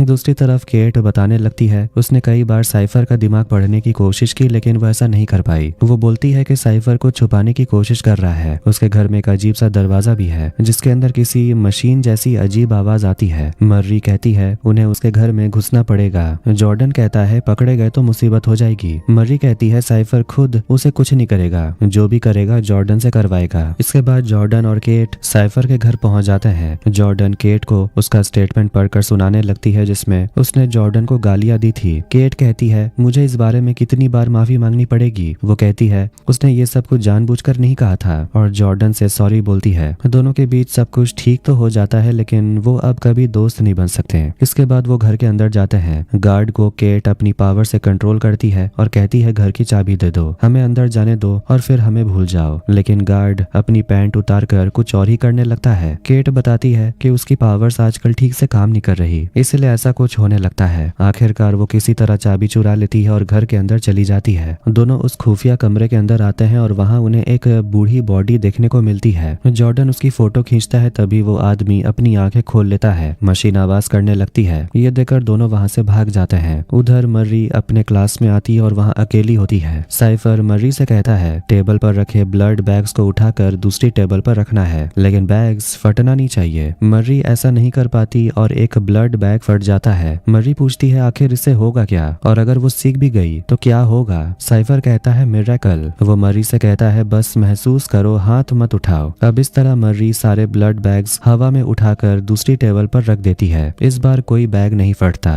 उधर हार्पर एमा से कहती है कि एली ने अपने पावर के बारे में उसके अलावा किसी को नहीं बताया था और उसके बाद सिर्फ एमा को ही बताया। वो कहती है सच कहे तो उससे और एली को एमा बहुत इंस्पायरिंग लगती है। इसके बाद साइफर एक बकरी लेकर आता है और मर्री से कहता है अब तुम अपने काम पर लग जाओ। मर्री कहती है ये कोई ब्लड बैग नहीं है। साइफर कहता है हर कोई ब्लड बैग ही तो होता है। वो ये भी जानता है कि मर्री को पता है कि उसकी डिलीवरी के समय साइफर वहाँ मौजूद था। साइफर बताता है कि ये स्कूल इसलिए बनाया गया है ताकि वो मर्री को बना सके और शायद वो इतनी ताकतवर हो कि वॉट भी हैरान रह जाए। मर्री पूछती है सबसे ताकतवर, होमलैंडर से भी ज्यादा। वो पूछती है वॉट ऐसा क्यों चाहेगा और होमलैंडर ऐसा क्यों चाहेगा। साइफर पूछता है पर सच बताओ तुम ये जानकर अच्छा नहीं लगा। इसके बाद मर्री बकरी को हवा में उठाने लगती है। साइफर सामने आकर कहता है बैग को फाड़ना मत। मर्री का ध्यान साइफर की नसों की तरफ चला जाता है जिससे उसका ध्यान भटकता है और बकरी फट जाती है। जब मर्री कमरे से बाहर आती है तो उसके दोस्त उसे उस बूढ़े आदमी की फोटो दिखाते हैं जो उन्हें साइफर के घर के सीक्रेट चेंबर से मिली थी। मर्री सबको बताती है कि साइफर कोई सूप नहीं है, वो एक इंसान है। उसकी नसों में कंपाउंड भी नहीं है। इसी वजह से केट चाहे तो उसे कुछ भी करवा सकती है, लेकिन केट की पावर आजकल ठीक काम नहीं कर रही। केट को साइफर का मैसेज आता है। मर्री कहती है उसे वहां जाना चाहिए और किसी तरह ये कंफर्म करवाना चाहिए कि साइफर इंसान है। वो कहती है चाहो तो इसे फोन में रिकॉर्ड भी कर लेना, क्योंकि एक सुपर हीरो स्कूल का प्रिंसिपल इंसान कैसे हो सकता है। अब इसके बाद फाइट वाला दिन आ जाता है जब मर्री और जॉर्डन जो एक दूसरे से प्यार करते हैं आपस में लड़ने वाले होते हैं। एली एमा को एक छोटा सा ऑडियो वीडियो डिवाइस देती है जिससे सब कुछ रिकॉर्ड हो जाएगा। एमा एली से कहती है कि उसकी पावर सच में कमाल की है और वो उसके पावर का नाम देती है बुश मास्टर। ग्रेग बाहर खड़ा रहता है। एली और एमा बॉयलर रूम में चले जाते हैं। एमा छोटी हो जाती है और वो छोटा सा डिवाइस लेकर पाइप के अंदर घुस जाती है, जहाँ से वो सीधा साइफर के ऑफिस में पहुंच जाएगी। इधर केट फाइट से पहले साइफर के ऑफिस में आती है।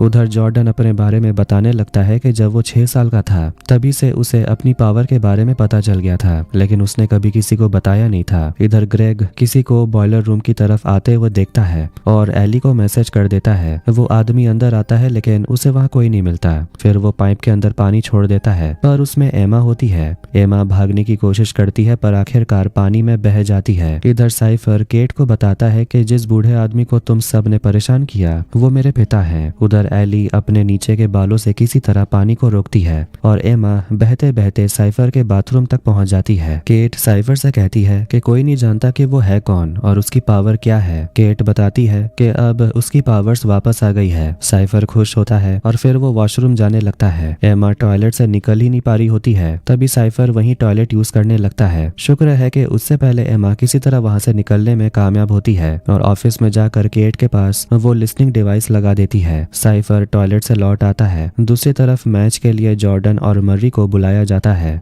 एमा, हार्पर और एली ग्रेग से मिलते हैं और डिवाइस में रिकॉर्ड हो रही सारी बातें देखते सुनते हैं। केट साइफर से कहती है कि उसे पता है कि वो इंसान है, लेकिन ये बात बाहर किसी को बताने की जरूरत नहीं है, ना ही मैं किसी को बताऊंगी, इसलिए अगर पॉसिबल हो तो मैच रुकवा दीजिए। इधर मैच शुरू होने से पहले मर्री जॉर्डन को किस करती है। साइफर को ये सब पता चल जाता है कि उसके ऑफिस में कैमरा लगा हुआ है। मैच शुरू होते ही जॉर्डन अचानक मर्री पर हमला करने लगता है। केट देखती है कि साइफर असल में जॉर्डन को अपनी इशारों पर नचा रहा था। अब केट को समझ आ जाता है कि साइफर की पावर क्या है। मर्री जॉर्डन को हवा में उठा लेती है, बिल्कुल उस बकरी की तरह, लेकिन जॉर्डन के फटने से पहले ही मर्री उसे जमीन पर पटक देती है और उसे छोड़ देती है।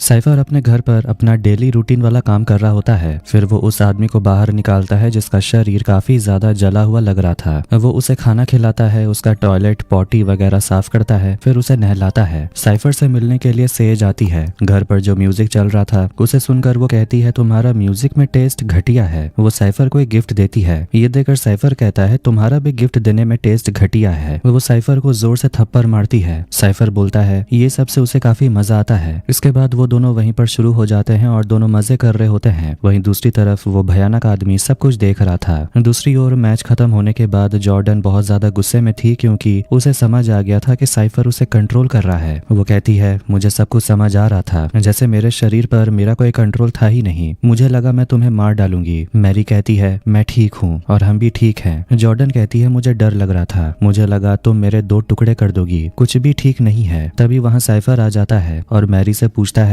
तुम्हारी ताकत और भी ज्यादा बढ़ गई है, एक्साइटिंग तो लगा होगा ना। मैरी चिल्लाती है इस तरह हम दोनों को लड़वा कर तुम्हें क्या मिल जाएगा। साइफर बोलता है ये तो बस ट्रेलर था और ट्रेनिंग अभी बाकी है, लेकिन मैरी कह देती है कि वो ट्रेनिंग नहीं करने वाली। साइफर मर्री से जिद करने लगता है और कहता है सोचो अगर तुम ताकतवर बन गई तो तुम क्या क्या हासिल कर सकती हो। जॉर्डन बीच में बोलता है मर्री ने ना कर दिया। साइफर उसे कहता है तुम अपना मुंह बंद करो, मर्री के ताकत के सामने तुम्हारी कोई औकात ही नहीं है। ये सुनकर जॉर्डन को बुरा लग जाता है। यहाँ साइफर ये भी कह देता है कि केट को एल्मायरा भेज दिया गया है। ये सुनकर दोनों डर जाते हैं। इधर एल्मायरा जेल में केट को लाने के बाद उसे सबके सामने कपड़े उतरवा कर चेक किया जाता है। उसे जेल वाले कपड़े दिए जाते हैं, फिर उसे गले पर डिवाइस लगाया जाता है, लेकिन उससे पहले ही केट गार्ड पर अपनी पावर इस्तेमाल करती है जिससे वो खुद को मार डालता है। ये देखकर बाहर से और गार्ड्स आ जाते हैं और जबरदस्ती केट के गले पर डिवाइस पहनाते हैं। वो कहते हैं अगली बार से अपनी पावर इस्तेमाल मत करना। इसके बाद उसे एक सेल में बंद कर दिया जाता है। सैम चुपके से अपने घर पहुंच जाता है। उसके मॉम डैड को लगता है कोई घुस आया होगा, लेकिन वो अपने बेटे को देखकर हैरान हो जाते हैं। मर्री अपने दोनों दोस्तों से कहती है हमें केट को वहां से निकालना पड़ेगा, वहां किसी को भी नहीं होना चाहिए, वो जगह किसी बुरे सपने से कम नहीं है। जॉर्डन जाने के लिए मान जाती है। एमा नहीं जाना चाहती, लेकिन आखिरकार वो भी मान जाती है। तीनों एल्मायरा के अंदर घुसने का प्लान बनाते हैं, लेकिन उन्हें अच्छे से पता है कि अंदर जाकर बाहर निकलना आसान नहीं होगा, इसलिए उन्हें किसी ऐसे की जरूरत होगी जो सच में बहुत ज्यादा ताकतवर हो। सैम अपने मॉम डैड के साथ अपना फेवरेट कार्टून देख रहा था, तभी उसे एमा का कॉल आता है। वो बोलती है मुझे तुमसे मदद चाहिए, लेकिन ये मत सोचना कि हम दोनों के बीच सब कुछ ठीक हो गया है। एमा उसे बताती है कि उन्हें एल्मायरा में जाना है। अंदर जाने के लिए एक बड़े लोहे के दरवाजे को तोड़ना होगा जो सिर्फ सैम कर पाएगा। सैम मदद करने से मना कर देता है, इसलिए अब सिर्फ मैरी, जॉर्डन और एमा ही प्लान को अंजाम देने वाले थे। जॉर्डन मर्री को अपनी गाड़ी गिफ्ट कर देता है क्योंकि अब तो वो नंबर 1 नहीं नहीं रहा। एमा आकर बताती है सैम जाने वाला नहीं है। मरी कहने लगती है कि हम तीनों काफी हैं और मैं ये अंदर से फील कर सकती हूँ कि मैं काफी ज्यादा ताकतवर हो गई हूँ। ग्रेग एमा से मिलने आ जाता है और पूछता है कहाँ जा रही हो। एमा कहती है एल्मायरा, केट को बचाने। ग्रेग बोलता है मैं भी आना चाहता हूँ, लेकिन एमा मना कर देती है। वो कहती है अगर 2 दिन तक हम नहीं आए तो पोलैरिटी को बता देना। दोनों थोड़े रोमांटिक होने लगते हैं। ये देखकर जॉर्डन और मर्री मुस्कुराते हैं। खैर इसके बाद तीनों निकलते हैं। साइफर और पोलैरिटी मिलते हैं। पोलैरिटी उनसे पूछता है क्या आपकी वजह से मर्री की ताकत इतनी बढ़ गई है, आप ये करते कैसे हैं। साइफर बताने लगता है कि सूप्स को सिर्फ पावर मिल जाती है, लेकिन मैं उनकी रूह तक जाता हूँ और उनके अंदर की ताकत को बाहर निकालता हूँ। और मर्री की बात की जाए तो वो तो पूरे दुनिया को हिला सकती है। पोलैरिटी अजीब से सवाल पूछता है तो साइफर उसे कहता है सीधा सवाल पूछ भी लो। पोलैरिटी पूछता है मेरे बेटे के साथ क्या हुआ। साइफर कहता है तुम्हारे बेटे का छोटा सा शरीर उसके खुद की पावर को संभाल नहीं पाया, कमजोर था बेचारा। पोलैरिटी गुस्सा हो जाता है और उसे मारने वाला होता है। तभी साइफर चाकू लेकर अपने हाथों में घुसा देता है जिससे उसे कुछ भी नहीं होता।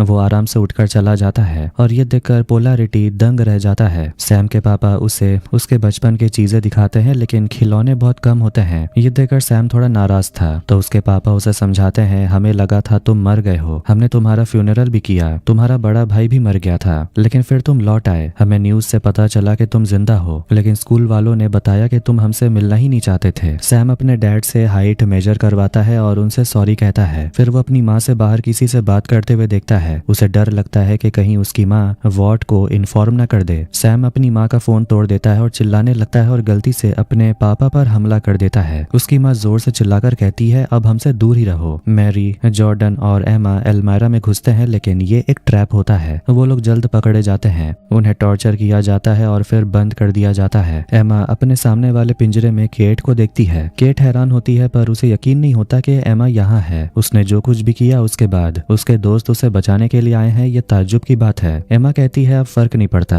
अब हम सब यहीं मर जाएंगे। साइफर सारे कैदियों को देख रहा था। सेज उससे मिलने आती है जो वॉर्ड की सीईओ बनने वाली है। सेज कहती है साइफर तुम्हारे लिए एक तोहफा लाई हूँ। साइफर कहता है अगर मर्री अपने हाई पोटेंशियल तक पहुंच गई तो इसकी खबर होमलैंडर को लग जाएगी। सेज बोलती है इसकी चिंता मत करो, हमने जो सोचा है वो हमें जरूर मिलेगा। पोलैरिटी एमा और मर्री को फोन लगाता है लेकिन कोई फोन नहीं उठाता। वो फिर से दारू पीते हुए अपने बेटे को याद करता है। तभी अचानक उसकी पावर बेकाबू होने लगती है और उसके सिर में दर्द उठने लगता है। शाम को सैम की माँ सैम से मिलने आती है। वो कहती है तुम्हारे डैड ठीक है। वो अपने बेटे से माफी मांगती है कि उनके पास अपने बेटे को मेंटल हॉस्पिटल भेजने के अलावा कोई और चारा नहीं था। वो बोलती है कि नॉर्मल लोगों को तो संभाला जा सकता है, लेकिन अगर कोई सूप तोड़ फोड़ करे तो उसके साथ क्या करना है ये तो किसी को समझ नहीं आता। सैम बोलता है आपने मेरे अंदर कंपाउंड डाला ही क्यों, इससे मेरा पूरा दिमाग खराब हो गया है। उसकी माँ समझाती है तुम्हारे अंकल को भी ये बीमारी थी, उन्हें भी भ्रम दिखते थे। सैम को समझ आ जाता है कि उसे ये बीमारी विरासत में मिली है, वो चाहकर भी खुद को बदल नहीं सकता। केट अपने सिर पर लगे स्कार में से एक पिन निकालती है और एमा से कहती है हम लोग यहाँ से जरूर निकलेंगे। केट उस पिन से अपने गले वाले लॉक को खोलने की कोशिश करती है। दूसरी तरफ मरी देखती है कि उसका खून जम नहीं रहा था, शायद कोई इंजेक्शन दिया गया था। साइफर आता है, बताता है हाँ, और उसी दवाई से तुम्हारा खून कभी नहीं जमेगा, इसलिए थोड़ा संभल कर रहना। मरी साइफर के हाथ के जख्म को देखती है। साइफर मरी से कह देता है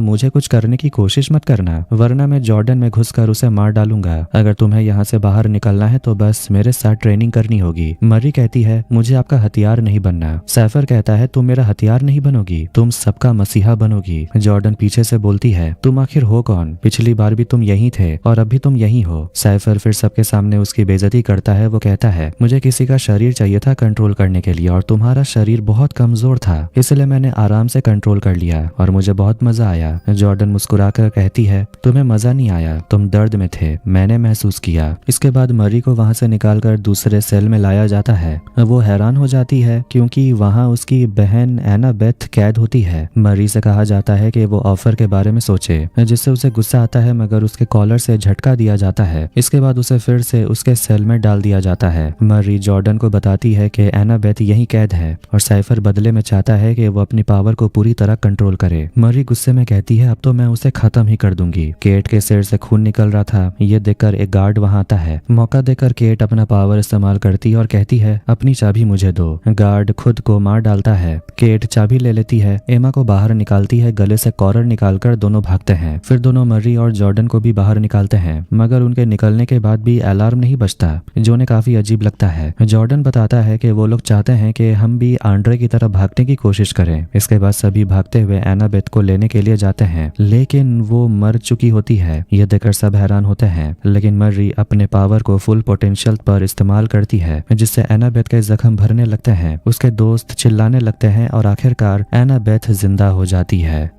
आखिर में वो चारों एनाबेथ को लेकर भागते हैं। रास्ते में उन्हें सोल्जर्स मिलते हैं तो मर्री उन पर हमला भी करती है। एनाबेथ अचानक रुककर कुछ सोचती और फिर सभी से कहती है हमें उस रास्ते जाना है, लेकिन वहां उन्हें रास्ता बंद मिलता है। सामने एक दीवार होती है, मगर एनाबेथ को यकीन था कि यही सही रास्ता है। फिर उसे एहसास होता है कि दीवार के उस पार से कोई आ रहा है, इसीलिए वो सभी को पीछे हटने को बोल देती है। तभी वहां दीवार तोड़ते हुए सैम उन्हें बचाने के लिए आ जाता है। ये देखकर सब हैरान होते हैं। वो लोग बाहर निकलते हैं और एक गाड़ी में बैठते हैं। बाहर निकलते ही वो अपने अपने ट्रैकर्स फेंक देते हैं। सब लोग मरी से पूछने लगते हैं कि आखिर उसने अपनी मरी हुई बहन को जिंदा कैसे कर दिया। मरी बताती है कि साइफर उसे इसी दिन के लिए ट्रेन कर रहा था और वो हमेशा से सही था कि वो बहुत ज्यादा ताकतवर है। एमा बताती है वो लोग कनाडा जा रहे हैं। एनाबेथ चिल्लाने लगती है मुझे कनाडा नहीं जाना, ये सब क्या हो रहा है, मुझे कुछ समझ नहीं आ रहा। मैं तो मर गई थी, लेकिन अब मैं जिंदा कैसे हूँ। मरी उसकी बात मान लेती है और कहती है ठीक है, हम गाड़ी बदल लेंगे और फिर पोलैरिटी से कांटेक्ट करेंगे। साइफर को पता चलता है कि हॉस्पिटल से स्टूडेंट्स भाग गए हैं, तो वो ऑर्डर देता है मरी को ढूंढो और बाकी लोगों के साथ जो करना है वो करो। इसके बाद वो बूढ़े जले हुए आदमी को मारने लगता है और अपना गुस्सा निकालता है। इधर दोस्त लोग एक बिल्डिंग के अंदर जाते हैं। वहां उन्हें कुछ कपड़े मिलते हैं। जॉर्डन मरी को देखती रहती है और उसे कहती है तुमने वो कर दिखाया जो कोई नहीं कर सकता,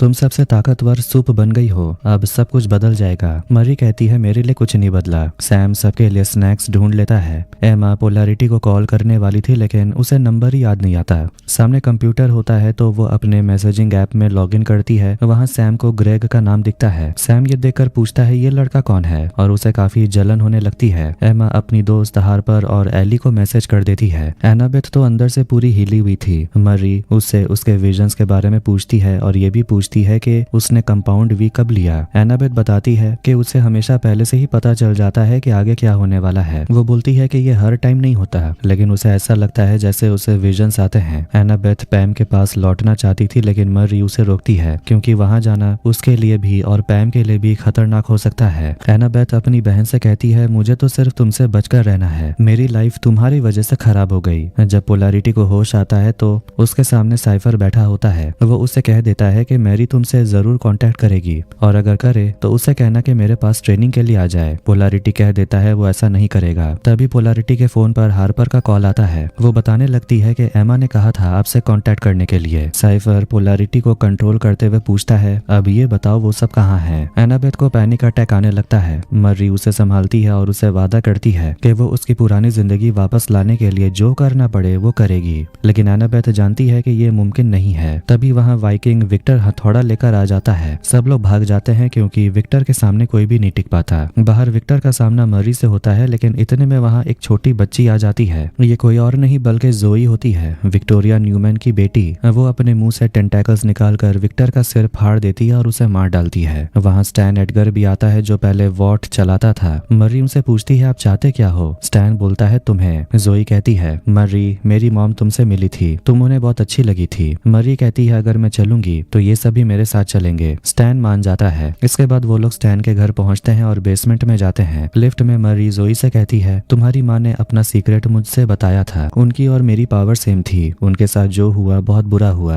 वो सभी लोग एक सिक्योर बेसमेंट में आते हैं। स्टैन अपनी पोती से कहता है सबको रूम दिखा दो क्योंकि फिलहाल सब लोगों से गंदी बदबू जो आ रही है। स्टैन ऑमलेट बनाते हुए मैरी, जॉर्डन और केट से बात करता है। वो जॉर्डन को टमाटर काटने दे देता है। वो ये भी जानता है कि मैरी सबसे अलग है, सबसे ताकतवर है। ओडेसा प्रोग्राम की वजह से ऐसा हुआ था। ये प्रोग्राम थॉमस गोडोल्किन ने 60 के दशक में शुरू किया था। इस प्रोजेक्ट में वो भगवान जितने शक्तिशाली सुपर हीरोज बनाना चाहता था जिनके सामने सारे सुपर हीरोज मामूली नजर आए। शुरू में ये कामयाब नहीं हुआ, फिर साइफर ने इस प्रोजेक्ट को संभाला। IVF टेक्नोलॉजी आने के बाद ये प्रोजेक्ट बच्चों पर भी शुरू हो गया, लेकिन बच्चे मरने लगे। आखिर में सिर्फ 2 सब्जेक्ट्स बच पाए, एक थी मैरी और दूसरा 80 के दशक में होमलैंडर। मर्री बोलती है मैं होमलैंडर की तरह हैवान नहीं हूँ। एमा नहाकर बाहर आती है। सैम उससे पहले जो कुछ भी हुआ उसके लिए माफी मांगता है और अपने पुराने दिनों को याद करता है। एमा खुश होती है कि सैम अपनी गलती मान रहा है, लेकिन वो कह देती है कि हम दोनों पहले की तरह नहीं रह सकते। स्टैन सबको बताता है कि मर्री होमलैंडर की तरह नहीं है, क्योंकि होमलैंडर तो एक साइकोपाथ है। साइफर थॉमस गोडोल्किन के काम को आगे बढ़ाता रहा। ओडेसा प्रोग्राम को बंद कर दिया गया क्योंकि मर्री के अंदर कोई भी पावर नजर नहीं आ रही थी। ऐसा लगा कि वो भी एक नाकामी है। मर्री के बारे में कोई नहीं जानता था, सिर्फ विक्टोरिया और साइफर को ही पता था। थॉमस गोडोल्किन आग में जलकर मर गया और उसका सारा काम भी उसी में खत्म हो गया। उसकी लाश कभी किसी को नहीं मिली। स्टैन बोलता है अगर वो जिंदा होता भी तो अब तक मर चुका होता। केट बोलती है हाँ, या फिर वो अभी 100 साल का होता।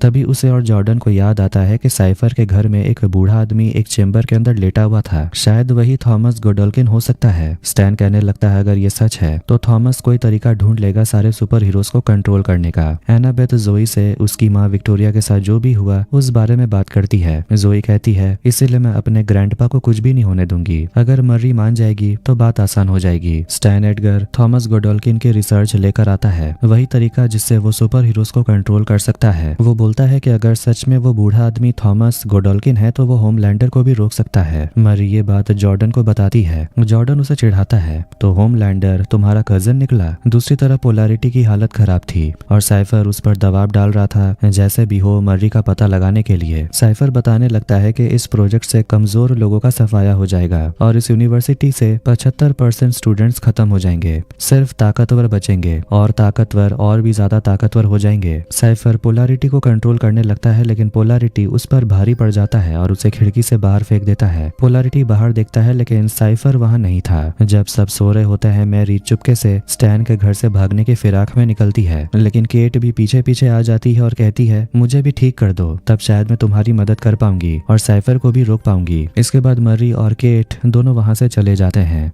एनाबेथ एक भयानक सपना देखती है। उसके विजन में मैरी मर जाती है, इसीलिए वो डरते हुए चिल्लाने लगती है। सब लोग बाहर आते हैं और उन्हें समझ आ जाता है कि मर्री और केट गायब हैं, लेकिन जॉर्डन को पता होता है वो दोनों कहाँ गए होंगे। इधर मर्री और केट एक पार्किंग लॉट पहुंचते हैं। वहाँ केट चिल्लाने लगती है कि मर्री को उसे ठीक करना पड़ेगा, तभी वो अपनी शक्ति से गार्ड्स को रोक पाएगी। मर्री कहने लगती है मेरे अंदर उतनी ताकत नहीं है, मैं नहीं कर पाऊंगी। केट बोलती है शायद 2 हफ्ते पहले तुम अपनी बहन को जिंदा भी नहीं कर पाती, लेकिन अब तुम बहुत ताकतवर हो। मर्री पूछती है मैं कैसे यकीन करूं कि तुम ठीक होने के बाद अपना पुराना रंग नहीं दिखाओगी। जॉर्डन और एनाबेथ मर्री को ढूंढने के लिए निकलते हैं और आपस में बातें करते हैं। मर्री और केट साइफर के घर पहुंच जाते हैं। वो लोग उस चेंबर के पास पहुंचते हैं जिसमें वो बूढ़ा आदमी था, लेकिन अब वो वहां नहीं होता। पोलैरिटी वहां आता है और बताता है कि साइफर उसे यहाँ से लेकर गया है। वो आदमी एकदम पागल है और कमजोर सुपर हीरोज को मारना चाहता है। इधर साइफर उस बूढ़े आदमी को पीटने लगता है और फिर उसे सिलेंडर उठाकर मारने ही वाला होता है कि तभी उसके फोन पर अलर्ट आता है। वो देखता है कि मर्री और केट उसके घर पर पहुंच चुकी हैं। ये देखकर तो वो खुश हो जाता है। मर्री पोलैरिटी को बता देती है कि वो बूढ़ा आदमी जिसे साइफर ने कैद करके रखा था वही थॉमस गोडोल्किन है। वो ये भी बताती है कि स्टैन एडगर को लगता है कि थॉमस गोडोल्किन उनकी मदद जरूर करेगा। पोलैरिटी पूछता है क्यों करेगा। मर्री कहती है क्योंकि दुश्मन का दुश्मन दोस्त होता है। तभी गुस्से में पोलैरिटी की पावर बेकाबू होने लगती है। मर्री उसके दिल पर हाथ रखती है और उसे शांत करती है। इससे पता चलता है कि पोलैरिटी की वो बीमारी जो कभी ठीक नहीं हो सकती थी, मर्री के वजह से अब ठीक हो गई है। अब वो ना कमजोर महसूस कर रहा होता है और ना ही बीमार। सैम एमा को पॉकेट में भरकर यूनिवर्सिटी आता है। उसके दोस्त रूफस को लगता है कि आजकल सैम ब्रदरहुड के लिए क्यों नहीं आता। वहाँ एक नया मेंबर होता है जिस पर सैम को ध्यान रखना था। इसके बाद ब्लैक होल अपने ब्लैक होल से एक लड़के को निकालता है और इसी लड़के को संभालने की जिम्मेदारी सैम को मिलती है। तभी उसकी नजर एमा पर जाती है। ग्रेग आकर एमा को गले लगाता है। ग्रेग मर्री को ढूंढने के लिए हवा में उड़ जाता है। फिर एमा सैम को भी मर्री को ढूंढने के लिए जाने को बोलती है। दूसरी तरफ अब पोलैरिटी भी मर्री को समझाता है कि अगर उन्हें उस 100 साल के बुढ़े को ढूंढना है तो केट को ठीक करना पड़ेगा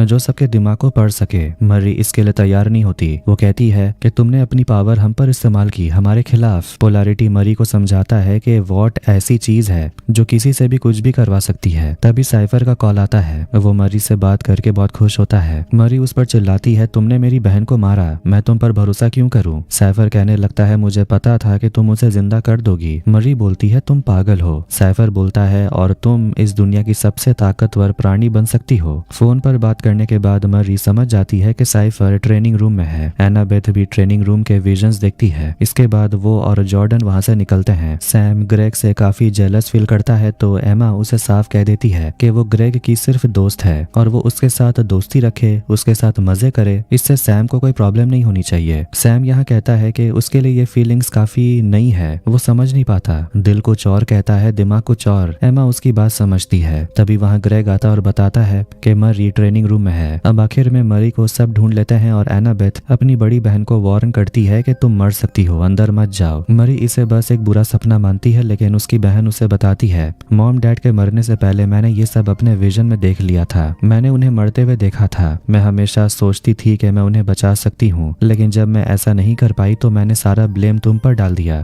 ताकि मैं खुद से नफरत ना करूँ। इसीलिए मैं दोबारा ये नहीं होने देना चाहती। प्लीज अंदर मत जाओ। मरी बोलती है, यहाँ तक आकर अब मैं नहीं रुक सकती। उसके दोस्त उसे रोकने की कोशिश करते हैं तो मरी जॉर्डन के दिल की धड़कन को रोकने की कोशिश करती है, फिर सबको गिराकर चली जाती है। वो पोलैरिटी के साथ अंदर जाती है। पोलैरिटी अपनी पावर से साइफर पर हमला करता है। बाकी लोग भी अंदर आ जाते हैं, लेकिन मरी वहाँ नहीं होती। एमा, केट और एनाबेथ बेसमेंट में चले जाते हैं मरी को ढूंढने। शायद वहीं उन्हें वो बूढ़ा आदमी भी मिल जाए। दूसरी तरफ साइफर बाकियों की पावर का इस्तेमाल करके उन्हें ही एक दूसरे से लड़वाता है। मरी उस बूढ़े आदमी को थॉमस गोडोल्किन समझकर अपना दोस्त मानती है और उसे ठीक कर देती है, जिससे उसका सड़ा हुआ शरीर एकदम जवान हो जाता है। मरी अपनी पावर इस्तेमाल करके बेहोश होने लगती है, लेकिन अब थॉमस गोडोल्किन एकदम ठीक हो चुका था और वो मरी को थैंक यू बोलता है। थॉमस के होश में आते ही साइफर कमजोर पड़ जाता है और वो अपनी जान की भीख मांगने लगता है। कहता है, मुझे मत मारो, मैं वो नहीं हूँ, मेरा नाम डग है, मैं मरना नहीं चाहता। उस आदमी ने मेरे दिमाग पर कब्जा कर लिया था। जॉर्डन पूछती है, किसने कब्जा कर लिया था? डग बोलता है, यहाँ कोई साइफर नहीं है। इधर धीरे से बिना आवाज किए चारों लड़कियां निकल जाती हैं। उधर थॉमस यूनिवर्सिटी पहुंच जाता है और हेम्पल को बैठा हुआ देखता है। थॉमस उसे पूछता है, तुम्हारी पावर्स क्या है? हेम्पल बताता है कि वो अपने हाथ को भी पैर जैसा बना सकता है। थॉमस उसकी बेइज्जती करते हुए कहता है, तुम जरूर रैंकिंग के लास्ट 10 में आते होगे। थॉमस अपनी शक्ति से हेम्पल को मार देता है और कहता है, मुझे ताकतवर सुपर हीरो चाहिए, जोकर नहीं।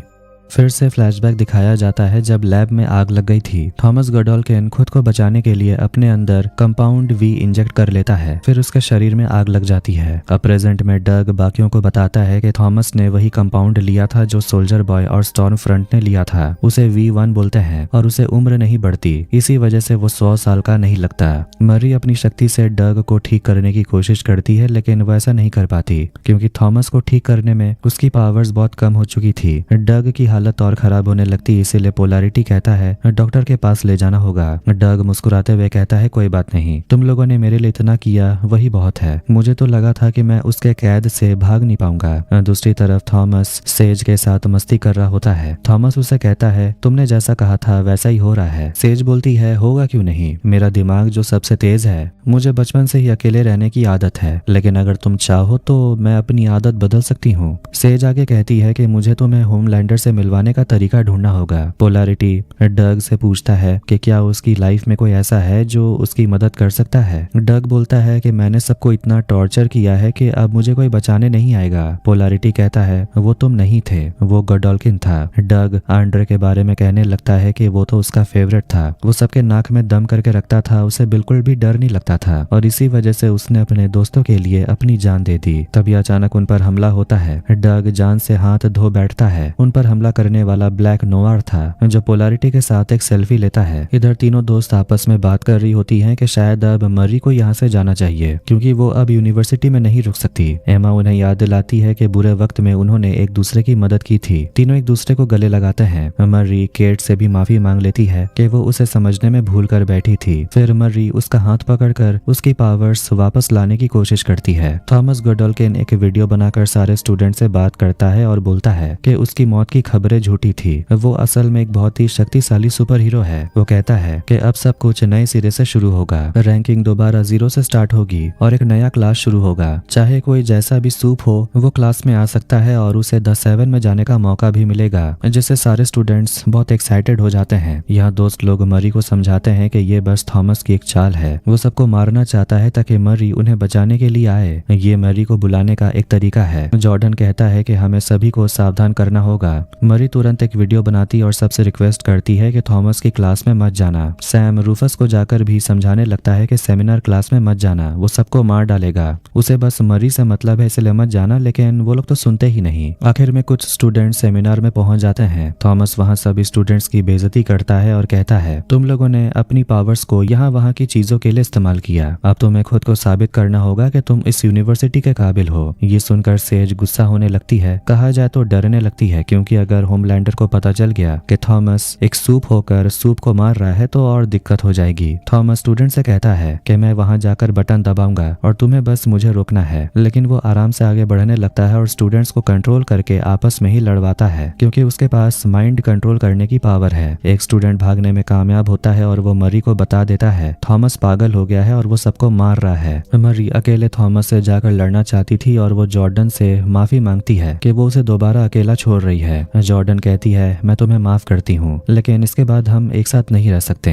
कभी न कभी हमारे बीच जो था उसका खत्म होना जरूरी था। एनाबेथ भी सोच लेती है कि वो अब डर कर भागेगी नहीं। सेज से बात करते हुए थॉमस कहता है कि वो ऐसा करके अपनी पावर्स को बढ़ाना चाहता है और आखिर में मरी को कंट्रोल करना चाहता है, क्योंकि अगर वो मरी को कंट्रोल कर लिया तो वो किसी को भी कंट्रोल कर पाएगा। सेज समझ जाती है, मतलब होमलैंडर। सेज उसे समझाती है इतना बड़ा रिस्क मत लो, सब कुछ दांव पर मत लगाओ, लेकिन थॉमस ताकत की भूख में पागल हो चुका था। ब्लैक नोआर पोलैरिटी को अपनी कैद में रखता है। सेज पोलैरिटी से मिलने आती है और वो भी समझ जाती है कि मरी की वजह से पोलैरिटी को उसकी पावर वापस मिल गई है। वो कहती है तुम कमजोर में ही सुरक्षित थे, मरना तो एक दिन सबको है, आज नहीं तो कल। आखिरकार मरी सेमिनार रूम पहुंचती है और थॉमस बाकी स्टूडेंट्स को कंट्रोल करके मरी पर हमला करवाता है। मरी उनसे लड़ती है। ब्लैक होल अपने ब्लैक होल से सैम, एमा, जॉर्डन, ग्रेग, एली, हार्पर सभी को बाहर करता है और सारे दोस्त मिलकर बाकी स्टूडेंट से लड़ने की कोशिश करते हैं। एमा बड़ी होकर थॉमस को धक्का दे देती है। एली अपनी नीचे के बालों से थॉमस को जकड़ लेती है और हॉपर थॉमस को कंट्रोल कर लेती है, जिसकी पावर है कि वो किसी की भी पावर्स को 1 मिनट के लिए कॉपी कर सकती है। आखिरकार सभी स्टूडेंट होश में आ जाते हैं। मौका देखते ही सारे स्टूडेंट बाहर चले जाते हैं। मरी थॉमस से कहती है हम लोगों ने मिलकर तुम्हें हराया है, तुम हमें कमजोर समझते थे लेकिन उन्हीं लोगों ने तुम्हें हराया। इसके बाद वो थॉमस के दिल पर कंट्रोल करती है, जिससे थॉमस उल्टा मरी को ही अपने कंट्रोल में कर लेता है, जो वो हमेशा से करना चाहता था। ये देखकर दोस्त घबरा जाते हैं। आसपास बहता हुआ खून हवा में उड़ने लगता है, जैसे खून का बादल बन गया हो। यही एनाबेथ ने अपने विजन में देखा था। मरी अपने दोस्तों पर हमला करती है जो गडोल्किन के वश में थी। वो उन सबको मार डालने वाली थी, लेकिन सही समय पर पोलैरिटी आकर मरी को रोक लेता है। फिर वो थॉमस पर हमला करता है। दूसरी तरफ मरी अपने होश में आ चुकी थी और गुस्से में थॉमस गडोल्किन का सिर फोड़ देती है, बिल्कुल विक्टोरिया न्यूमैन के पावर की तरह। वॉट जल्दी ही यहाँ पहुँचने वाला है। पोलैरिटी सबसे कहता है तुम सबको यहाँ से निकलना पड़ेगा, वरना वॉट तुम सबको बलि का बकरा बनाकर यहाँ खून की होली खेलेगा, इसलिए सबको यहाँ से जाना होगा। एमा पोलैरिटी से कहती है आपको भी चलना होगा, लेकिन वो कहता है मैं रुकना चाहता हूँ, मैं वादा करता हूँ कि अगर मैं जिंदा रहा तो तुमसे कांटेक्ट में रहूंगा। एमा उन्हें गले लगाती है और कहती है आंड्रे को आप पर बहुत गर्व होता।